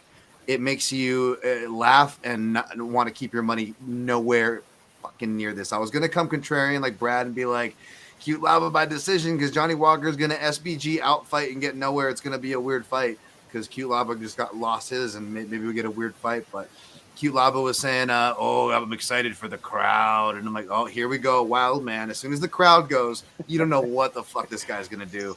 So I'm just gonna stay away and pick cute lava. He's legit nuts, man. Dude is legit nuts. I feel like I'm a little bit more confident in him than you guys are. I know that these are big dudes and Walker hits hard and all that sort of stuff. But if he doesn't hit him with the first shot and knock him out, I think that it's Eon's fight. Whether he decides to wrestle and get on top of him, I don't think that Walker's got anything going on the ground. Or if they get into prolonged exchanges, I don't think that that's going to go well for Johnny Walker as well, because eventually he's going to get landed on. And when he gets landed on, it doesn't go particularly well. So I don't know. I'm seeing some of these prices at like under minus 200 still on cute labia, and I'm tempted. I'm tempted to take one of those and throw them in a parlay. So we will see what ends up happening there, but I think we're all on the cute labia side on this one. Everybody loves some cute labia, you know. Don't want an ugly one. What was that? You don't want an ugly one. Damn right. I had to take a second to make sure that I didn't make a very insensitive transition to the next fight. All credit to me. I'm a great human being. Oh, Bradley. What the fuck, bro? Women's bantamweight division. Irene Aldana taking on Macy Chiasson. I say this every fight, but why do people pronounce this Chiasson? I mean, be cultured, people. Have a little respect for the words coming out of your mouth. It's Macy Chiasson. Come on. Wes, what are we doing here? Yeah, I'm probably going back to the well again. No. I meant like, why is this on a pay-per-view main card? What the fuck are we doing here? I don't. They're like obligated for some reason to put women's fights They on must pay-per-views. be. They have to be. I know it is. Like I read something in an article somewhere to where they said ESPN and stuff wants women's fights and stuff on these cards for some reason. I think they think it brings that demographic more, and I just like it's not coming. Whatever's there is there. Like it's fucking cage fighting. You know what I'm saying? Like Yeah. what's there is there, bro. Yeah, I'm probably going back to the dog well here with Chiasson, man. She's won me a little money. I've lost on her, but I think this is a close scrap. I think she's probably gonna win the first couple, or the second's gonna be close, but it's gonna be holding on in the third, and it'll be a wild ride. I'm gonna take a little shot on the dog here at plus 150 or so. Dan? I like Aldana here. I actually do want to go back and watch a couple things because I do got to write up the main cards, and I think Coach Safe sometimes reads my stuff, and he'll definitely like my tweets and stuff if I'm on the wrong side of when I bet his fighters. And to be fair, they went on a high, then they went on a low, and they've been back on a pretty good roll. For this MMA, so all love to that gym and that coach. So I never like having my money on the opposite side, but I'm definitely leaning toward Aldana. But out of respect for the work and all that crap, I'm gonna go back and rewatch some of the fights just to refresh, because Aldana's kind of had a spotty record. I know she had a bout with COVID, and she's been 2 fights back since, so maybe that's not as much of a worry at this point. but I just want to refresh myself on those. And Macy back at 135, so that's a big part of her camp's probably weight cutting, I imagine. Yeah, I'm more on the Aldana side here. Sometimes with these fighters that have been around for such a long time, I find myself getting into this narrative. And for a long time with Aldana, it was that she was so hyped when she was in Invicta, and I faded her against Big Tone. And won on that one. I faded her a couple times when she first came into the UFC. One of them was against the Mook at like one of those even money prices, and I think she was like a massive favorite against Leslie Smith. And I faded her in both of those fights, and I think that's kind of stuck with me. But she's much better now than she was when she first came into the UFC as kind of a limited Mexican boxer type. She can do a lot more stuff now. So I think that my narrative has to switch a little bit, especially in this spot where I've just never been impressed by Chisson. If she can't muscle you up against the cage and essentially hold you there and physically dominate you, there's not a lot happening in that game. So I think at range, this is Aldana. In the clinch, I even think she does some really good work now, and she can negate Chasson's best weapon. So I don't know if I can bring myself to do it, but maybe like Aldana as a parlay piece. If I can find a spot that has Aldana around minus 170, minus 175 with one of those Kulaba under 200s. Something like that seems like it might fit together. I don't have anything on the books right now, but that seems to be where I'm leaning. So I don't know. I might need to like take my temperature, take a COVID test or something. Dude, why don't you just go full? Why don't you just go full into it and go? Go Big Norm and Aldana together. Does that get you even or plus money? Then if you lose, you wouldn't know because you'll be walking dogs the whole time. It's like the bet never happened. I'm gonna look that up while you guys are doing the next breakthrough or the next breakdown. See if I can break through with the women's chalk parlay. Always a recipe to success in MMA. Right. This one, I don't know if there was a typo. I should probably check the official UFC page while I'm over here. But Tapology has it listed as a catch weight of 180 pounds, and I think that is actually accurate. Kevin Holland, the crime fighter / got arrested / I don't know what he is these days. He's taken on Daniel Rodriguez in what should be a fun fight. And I don't know that he actually got arrested. I think I saw a tweet that somebody said he got arrested, which would be hilarious if true, with the amount of people. I think he got like pulled over or something, and now he's like, y'all want to pull me over? I'm going to quit like stopping these, people trying to rob and steal. Like, all right. So he was arrested during a traffic stop due to some unpaid fines. Even superheroes need to pay your taxes, Kevin. All right, you can't cheat the system. We are in. Well, you guys are in communism USA down there, so you got to make sure that you're paying the state their fair share. Wes, what do we got in this? Good. This is a good fight. I'm looking forward to this one. Yeah, it should be fun.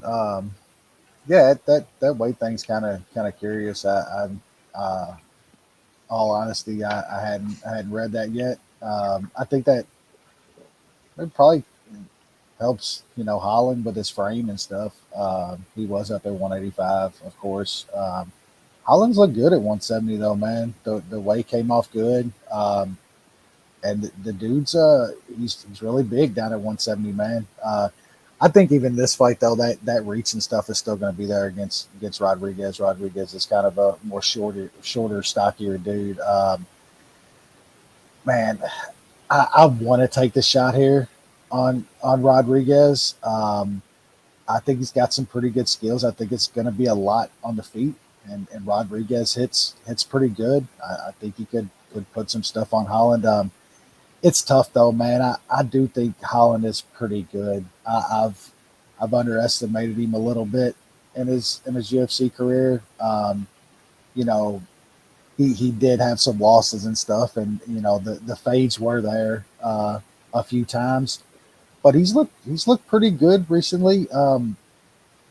I get this is I guess still a welterweight fight. Both of these dudes are at 170.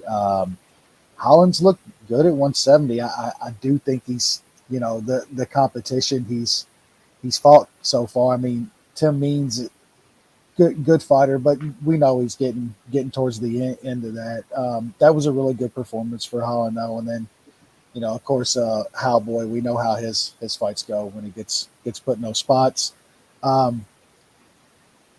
I don't know. It's tough, man. I'll probably end up taking a really small shot on Rodriguez here to keep a close fight. I think it's going to be kickboxing match most of the time. Rodriguez is going to have to keep it there, I think, if he wants to win this fight.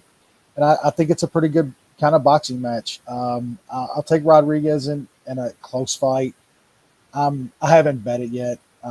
Maybe that Holland line creeps up. People start parlaying him. I can get a better line on Rodriguez, and I'll probably take a small shot. So, Dan, as Wes was going through, I was listening, but I was also looking for a parlay. It looks like the closest I can get on the Aldana Big Norm parlay is -104. So, Ooh. I'm not sure if I'm willing to lay chalk on a parlay that is two women's favorites. That goes against a lot of the things I stand for. Not worth it at that price either. Not worth it. Chalk for chalk. Not sure I can do it. What are we trying to do here? I will say, because it parlays into this, I was thinking about a Big Norm, possibly the chalk here, and another fight for some plus money. And if I could find a way to do 2 legs instead of 3, I guess that's what my hopeful brain was trying to conjure in that moment. But the third leg is so obvious. Well, the third leg's so always easy. Jailton Almeida every time. I mean, even if Thick Willie's on the card, because Thick Willie is stocked down, right? Thick Willie is stocked down. Every parlay you do on anything from here to fight night, you add fucking the third leg onto every one. Boom. Get that extra money. Easy. By the way, shout out to Stealing. RoboCop, That's who I stealing. think Easy money. who I think's packing as well. But yeah, as for this fight, man, I came in thinking like Wes. And by the way, if you think like Wes does, as far as it's going to be a close and competitive kickboxing fight, because I too think it'll be that way if it gets out of round 1. Plus money on fight goes to the decision, So if you're of that thought, that's something where you don't really got to take a side and kind of have some hedge or a little investment for plus money, whatever. But I actually went the opposite way, though, here. I'm not much of a round 1 guy. But I, too, will have a round 1 in my round robin, and it's Kevin Holland. Kevin Holland gets it done in multiple rounds, to be honest. And D-Rod has never been finished. But I was talking about it earlier in the card, right? Not just some guys either get finished in round 1 or they don't get finished at all. But I was – it's not important which fighter, but I was talking about a fighter earlier who noticeably gets hurt a lot in round 1. Oh, Duwadu. Gets hurt in round 1, right? I noticed that trend as well with D-Rod, right? I believe in the Tim Means fight. I actually taped this match, and that was like one of the fights I didn't watch, believe it or not. But obviously in the Dwight Grant fight, another long-armed guy, right? Nicholas Dalby doesn't rock him, but lands a clean enough shot to fool the judges, because it's like the cleanest shot of the round, even though I still think D-Rod does enough to take back round 1 and ultimately win the decision, which I know I wasn't alone there. Mike Perry, it was his last MMA fight. It was his first camp switch to kind of a formless camp as far as process goes, MMA Masters, and Mike Perry again on like a 4-fight down straight fall. So no, Mike Perry didn't. Yeah, Mike Perry did not hurt him in the first round, but even guys like Preston Parsons, who, no offense to Preston, I've trained with that guy before, and guys where he finished in that first round, even, right? If you actually go back and watch, like, he gets off to bad starts. He's just a dude who gets off to bad, slow starts. Kevin Lee even takes the first round off him. So if he's not getting hurt, he's losing these rounds more often than not. And again, he's getting hurt by the more long arm guys like Dwight Grant, who doesn't have as much finishing instincts as Holland. Say what you will about Holland's process, the guy's got finishing instincts, right? Which makes betting him kind of frustrating.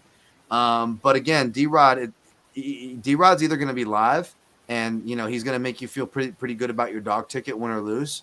Because I think that even though I'm picking Holland to win, if he doesn't get D-Rod out of there in the first, it's going to be a competitive kickboxing match. So I just went Kevin Holland round 1 at plus 325 for like a third of a unit, 0.33.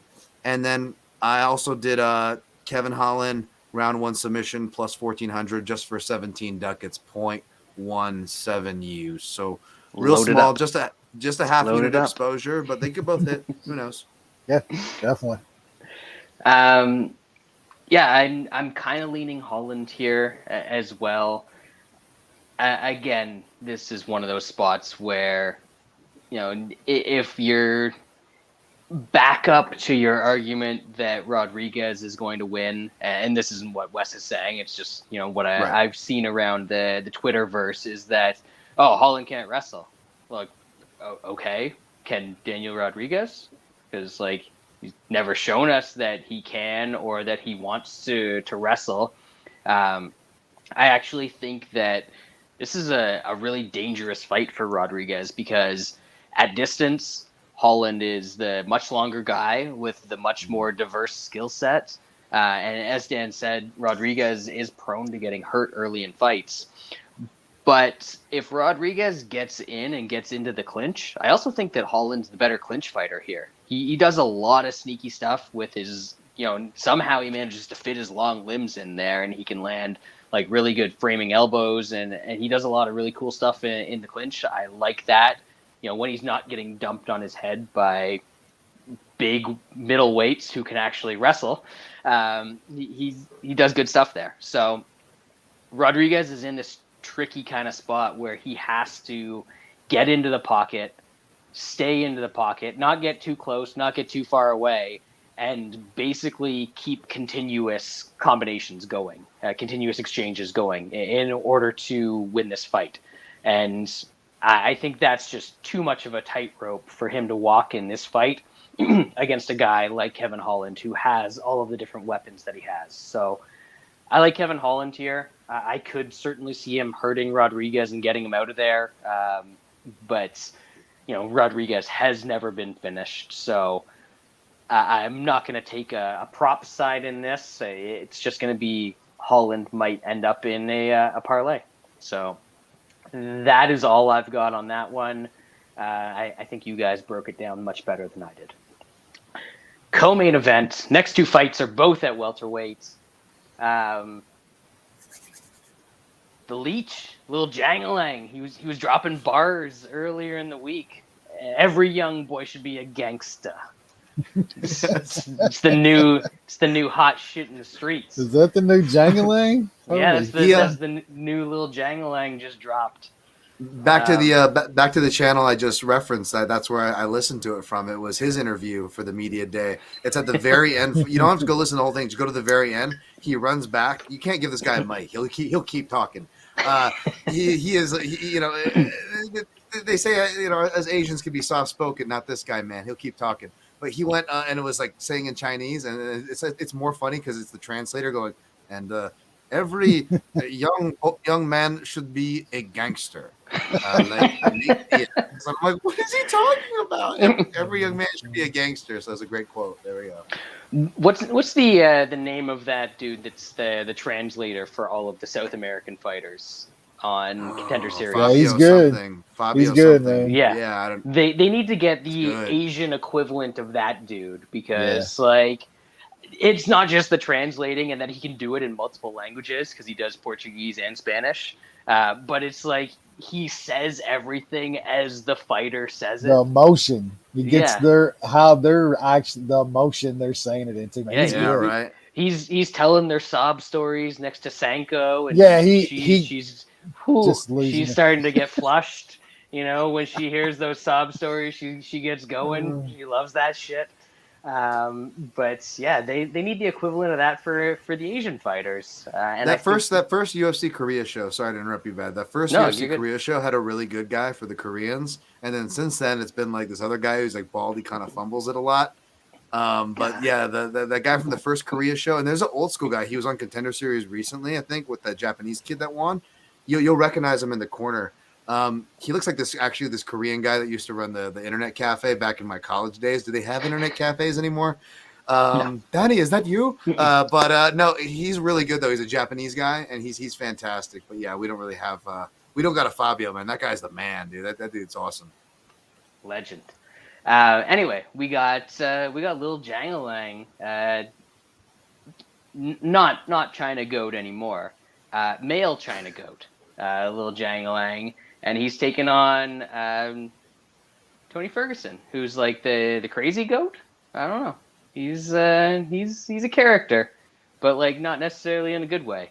I know we mentioned our boy Aaron Bronstetter on in the podcast earlier. He's had some fun exchanges with Tony throughout the years and interviews that they've done.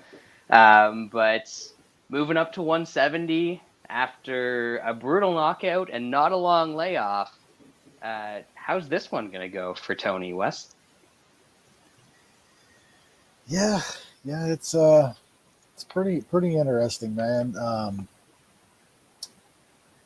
Is Tony just completely fucking cracked, man? I mean, just is he all the way gone?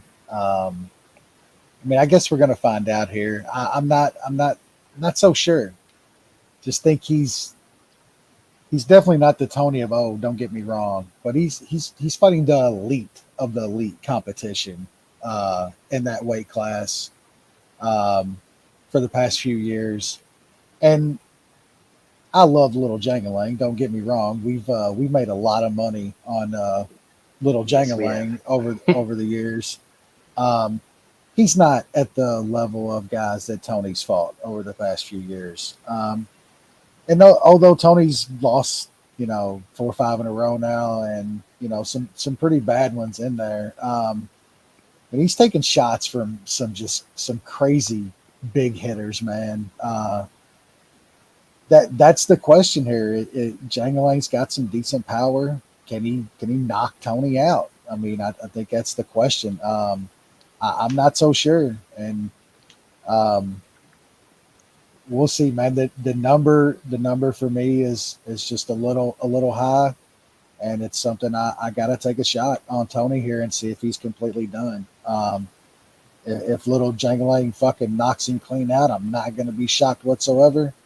I think if you're playing Jangalang, it's probably how you should take him, is him getting Tony out of there, because I think if this goes 15 minutes, Tony's got a decent shot to get a decision here. So I'm going to take that. I think it's getting up to plus 270 and stuff like that. Man, on Tony Ferguson against Jangalang, that's something I got to take. And if I'm wrong, I'm wrong. Dan? This is tough, man. I know we like to joke and have fun and all, but maybe it's because I'm getting older. Maybe it's because I'm older and just kind of dealing with my own stuff over here. But like, as far as the MMA stuff goes, but like it makes it almost harder to watch the guys that I genuinely like, watching them get old, before our eyes, that we've been watching. And for those of you who don't know, Tony Ferguson. Yeah, it's been a lot of them, and Tony Ferguson's like legit one of my favorite fighters to break down, or was. Now it's just painful to watch his fights. Obviously, he's getting into BJ Penn territory, who was one of my favorites back in the day. And he's going to run for governor. No, he's still collecting L's. He's still collecting L's. No, I mean Tony's going to run. Tony's going to run for governor. Oh my gosh. Yeah, Tony ran to Jackson Winks, man, which and again, I'm not trying to talk crap or whatever. It's just certain camps are known for certain things, and certain camps are good fits for certain fighters and maybe not good fits for others. He is working with Brandon Gibson more than Winklejohn, but I wonder how much outfighting stuff is going to happen as far as that goes, and not so much as boxing, because I like Tony going back to welterweight because that's the weight class he came from. That's when I first started watching him, and he did, to his credit, he did get a lot of knockouts. He was a heavy, even when he first came on and first started dropping to 55, he was a heavy-handed boxer for people that remember him coming off the show. And I've always been waiting for that to kind of come back as he kind of wilded out and expanded and got crazy, right? Got in his own meta. But I wanted him to kind of bring back and reinforce that. And now would be as good a time as any. But he said he's spending a little bit of time at Black House. I went and saw I like Kenny Johnson Bolt Wrestling. But again, who knows? Who knows what that means, because Tony always talks about, I'm going to ankle pick him. He says that every fight. He said that this fight. It probably wouldn't be a bad idea. Yep. I know. Li Jingliang is going to, gouge eyes and do whatever the hell he can. Though, if you start putting chokes on him, you don't care. If you're not cheating, you ain't trying. I know he seems like a really nice character and a good chef. But yeah, I'm gonna go kind of sadness hedge here. I'm gonna make a bet to where I don't care if I lose, because I'll be happy for Tony. I'll be happy for you, for you guys or anyone that's taking a shot on the plus money on the Tony side. But the only bets I have so far is I just did. Let me see. I did round 2 and round 3 because, again, to people defending Tony are saying rightfully so that he's durable. Even if Lee gets him out of there and he is washed. Shouts to Wes there. It's still Tony Ferguson. It's still going to take a minute, right?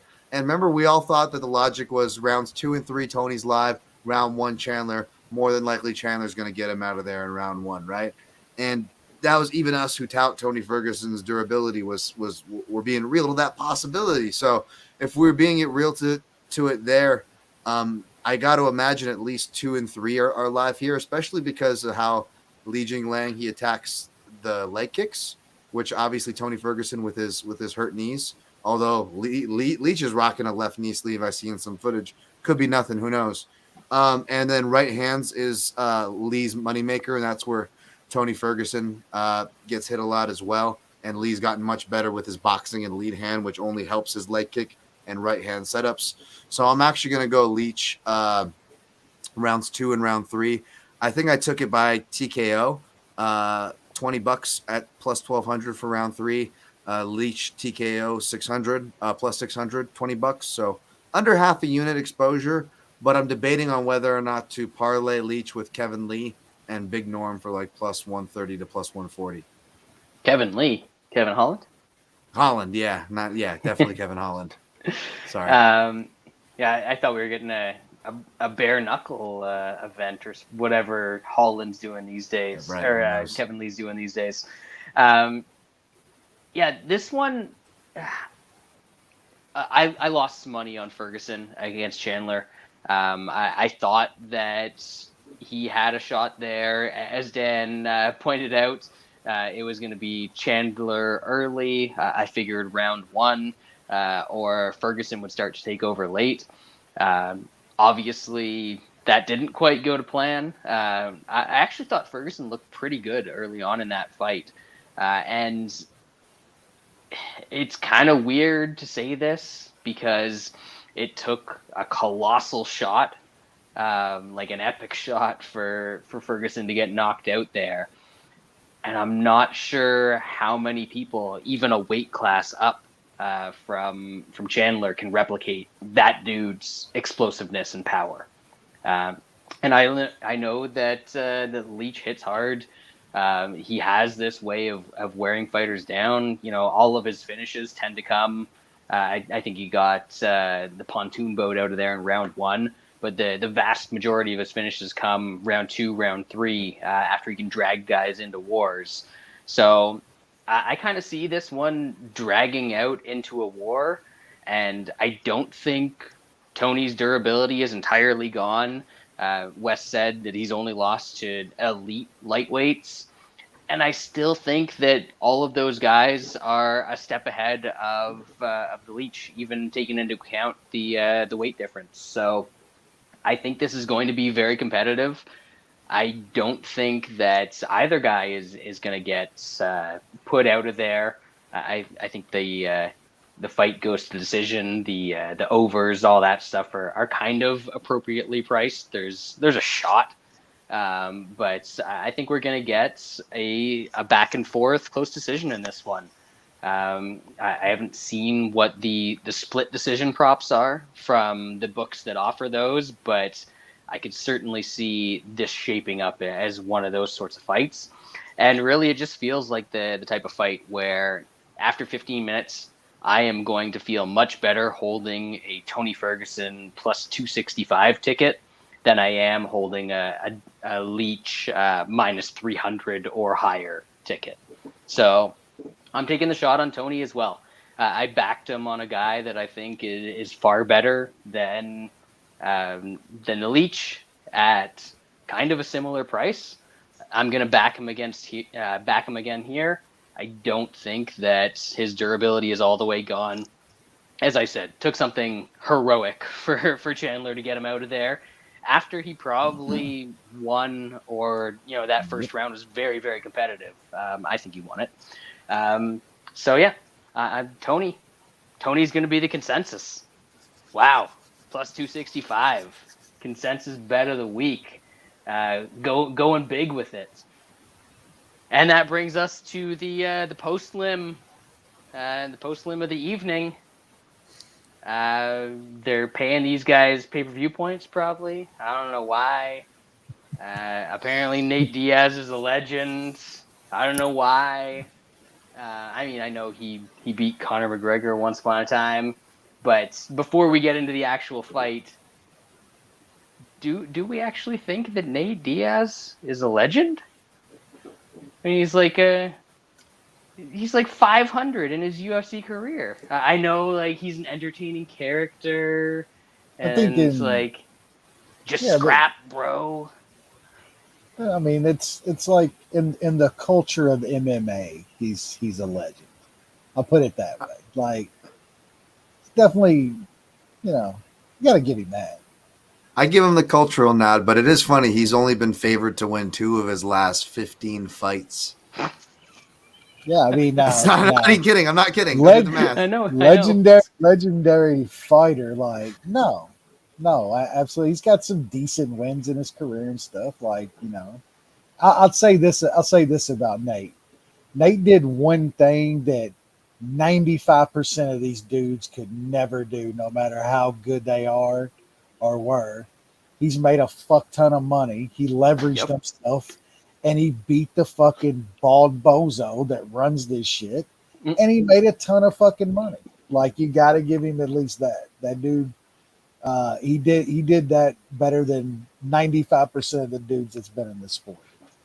He was stupid enough to go up to a weight class that he didn't belong in, got ragdolled a bunch of times in that weight class, but he stuck around long enough to find the big star that also didn't belong in that weight class and beat him and made his career off it, basically. Roy Markham? Yeah. Killed him. Have you heard of Roy Markham since then, Lance? I mean, yeah, the Irish guy. That's what you're talking about, right? The Irish guy, Roy Markham. No, he parlayed the Conor shit into getting paid big money for some fake belt against another dude with an average record. You know what I'm saying? Like, the dude did some business work at the end. Like, props to him. Good for him. Hey, I got love for Nate. Obviously, I'm talking shit and throwing out a fun stat. I was present for one of the best post-fight speeches, or my favorite one of his post-fight speeches, after Gray. I was just using Gray Maynard's hand wraps, no joke, today, actually, funny enough. So, not talking shit on Gray, but this is the greatest. It was the greatest post-fight when he Gray Maynard 3 at the Tough finale, when he's like pretty much taking dabs in the middle of it with Gilbert Burns, declaring that it's our division. It's my shit right here. And like Ronda was on the side, and she had her whole crew, and the commission was like fighting them, which you guys didn't see off camera. It was hilarious. But no, I got love for Nate, man. But what's the name of this guy that he's fighting, Brad? Can you pronounce his first name? It's Khamzat Khamzat. Khamzat Chimaev. Khamzat. You know There we the go. You gotta fucked up get part the. is I didn't have the proper phlegm. Sorry. You know, you I gotta get the phlegm joked in about his there. name so much that like I gotta go rewatch when the video comes out at MMA Junkie for my breakdown video. Like I'm like, did I accidentally say the other version of his name? A lot of I'm like so used to it that I didn't even pick it up. lot I of just people do, straight man. face sold it like with, and most people wouldn't even notice. They wouldn't blink an eye because it's like, because I Oh, he's walked just that trying to do line. the Alliterate, natural yeah. pronunciation. Yeah, you know. Wow, I'm props to Dan focusing too much Tom. on the and I lose it, you know, midway through, sure, but Khamzat. fucking. But you know, Wes, is Nate Diaz going to die here, or because that's really the only discussion. We don't actually think this is a compet. I don't even think Nate, even with all of the self belief that dude has and like had through the Connor fights and all of that, I don't even he thinks he's gonna win this one.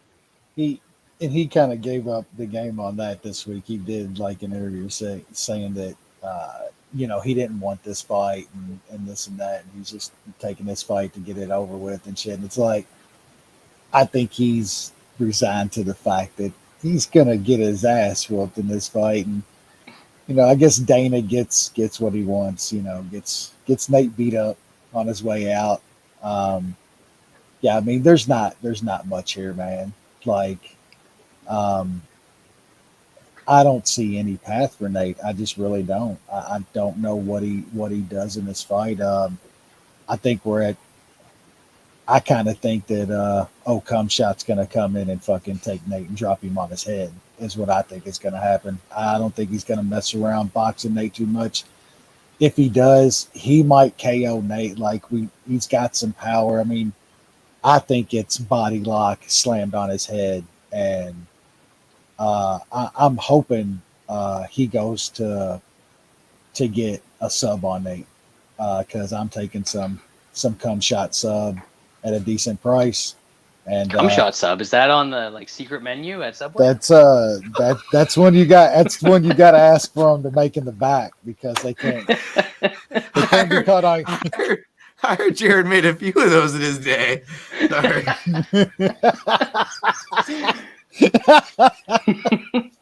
Oh my god! I'm sorry. Oh wait, look, Dan comes on our show. He's got to let out all the stuff that he's got to reel in.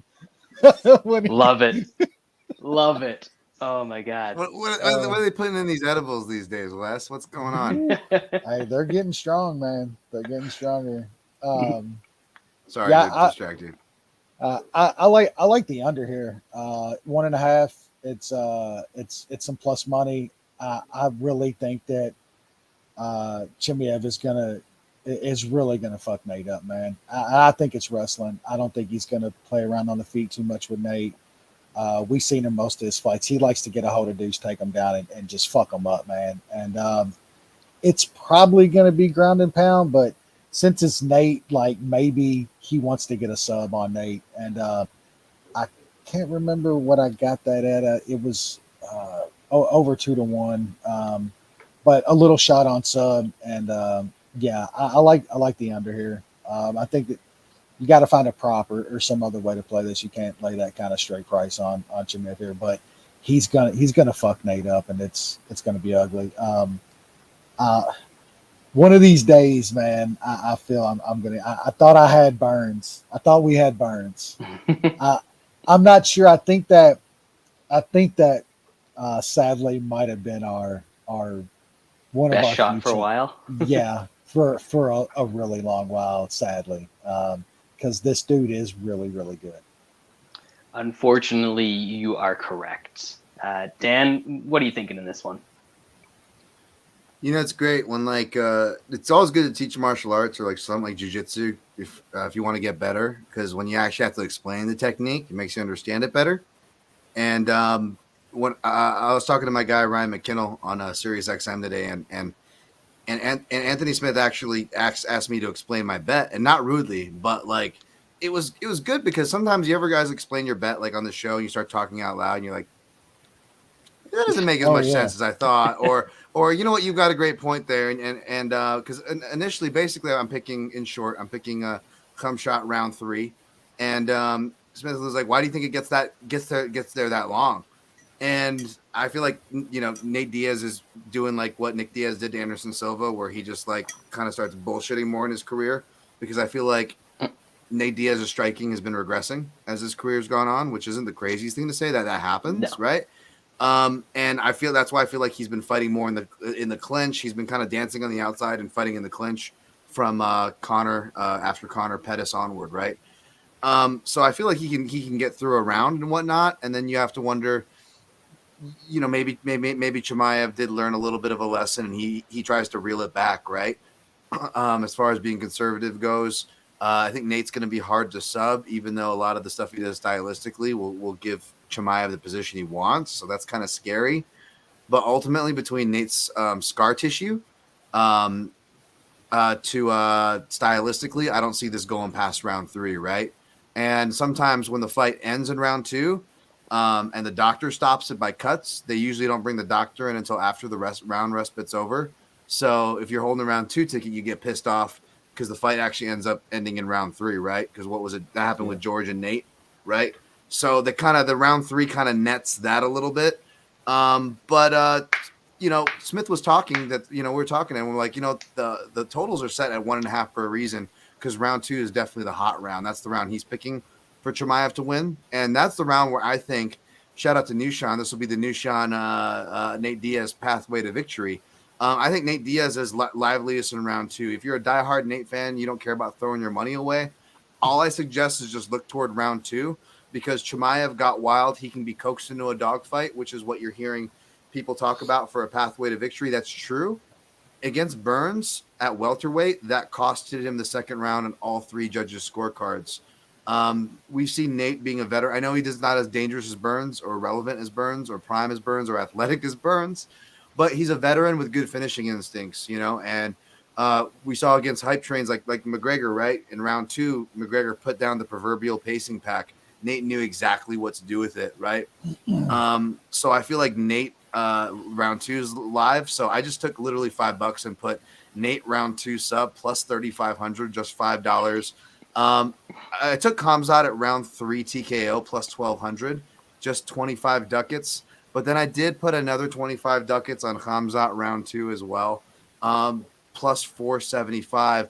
It's a pretty stupid shotgun sprinkle. You don't have to follow me. You shouldn't follow me. But if there's like certain things you like, feel free to look that way. I just feel like those are the hot rounds. So I'm shooting a shotgun sprinkle to hopefully net as low as, as low as fucking $60 to $70 to as high as a couple hundred. We'll see. Yeah, I don't have anything on this fight right now. I'm thinking that obviously it's going to be a blowout, but this is going to go as long as Nate Diaz is willing to tolerate it going. If he gets taken down and he starts getting dominated and he doesn't want to be there, it could be over very quickly. We've seen him get ragdolled by much worse wrestlers than this guy. And I think that, how much does Nate want to take on the way out too, man? Like that's a serious question here. That's true. Yeah, that's a legitimate question. That's a very good point. But man, I think a lot of this lines up for Khamzat's one of those Russians or whatever country we want to say he's from, where he relies on a lot of guys trying to get up for him to get the positions that he wants to get. So if he just takes Nate down and Nate wants to play from his guards and try and avoid taking too much damage, I think that Dan's right. This fight can get extended into the second round, into the third round. But eventually, he's going to get overwhelmed with ground and pound, even if it's from the guards, going to open up cuts. He's going to start taking damage. And then we're going to see everything start to accumulate. My wife's just sitting here like staring at me, so I'm trying to break down this fight, but she's just standing there staring at me. She wants to grab water. Just get the water. I turned my camera off. You can get the water. My goodness. Tell her Dan Tom's making you run long. Sorry. Jeez. Some people's kids, huh? I mean, wives. I always say that to her. I'm like, Jesus. Like, Speaking of who did Jared your from Subway, just kidding. No, just kidding. who did your parents raise? Some people's kids, huh? Sorry. Uh, Sorry. but yeah, this is going to be a blowout. I just think it's not going to be immediate. I know that there's people throwing out conspiracy theories and whatever, that Nate's going to get in there and Tap the mat. throw Nah, off his gloves or that's like not tap. As much as I don't care about the Diaz lore, these guys aren't built like that. They're not going to go out like that. I mean, we saw Nate a little while ago looking like an absolute slug who absolutely did not want to be in a cage for any reason whatsoever, and he went through the shit against Robbie Lawler. So obviously that's post prime Robbie Lawler and not an in prime Khamzat. But yeah, I wish that we were getting some of that like Ronda pricing on Fight Starts Round 2, because I would be all over that. But I think even that is like minus 200. So I'm struggling to find a way to bet it. I don't know if you can find a book where there's any value in adding Khamzat as like a third and a half leg to parlays, because we know he ain't no third leg on his own. But yeah, I think the best price out there is like minus 833 at this point. It's just, I don't know. It's a fight that's happening. Everyone knows why it's happening. Nobody really loves why it's happening. It's just kind of, it is what it is, as Benson Henderson would say. So Cumshot's going to win, and just a matter of when. And we all seem to think that it could be West thinks first round, Dan thinks third round. I'll just say it's going to be in the second round, so that I look the smartest out of all of us. But that is going to do it for this week's edition of the MMA Analysis. Extremely long show this week. Thank you for sticking with us. Dan, thank you for joining us. This is your time, brother, to plug anything and everything at Dan Tom MMA, at Daniel Tom MMA on YouTube. Is that the channel? My ass has talked more than enough and kept you guys long enough. But if for whatever reason you want more to see what I end up on, yeah, I'll be on my YouTube channel, Daniel Tom MMA, mañana, to talk about the card some more. And I post all my picks and plays for free. You don't got go anywhere to find them. I'll post them on Twitter at Dan Tom MMA on Fight Day. You're the man. I always feel dumber after hearing your breakdowns and then what I've got to say. Imagine how I feel, asshole. I gotta come with both of you two fuckers. But yes, nobody does better work in the space than Dan. And if you aren't following him, go follow him and check his stuff out.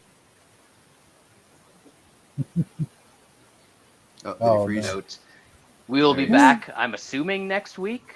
I think there's a card, but I'm not going to look it up right now because we are way past our best before date for this breakdown. Thank you all for joining us. Dan, especially thank you. We will see everybody next week.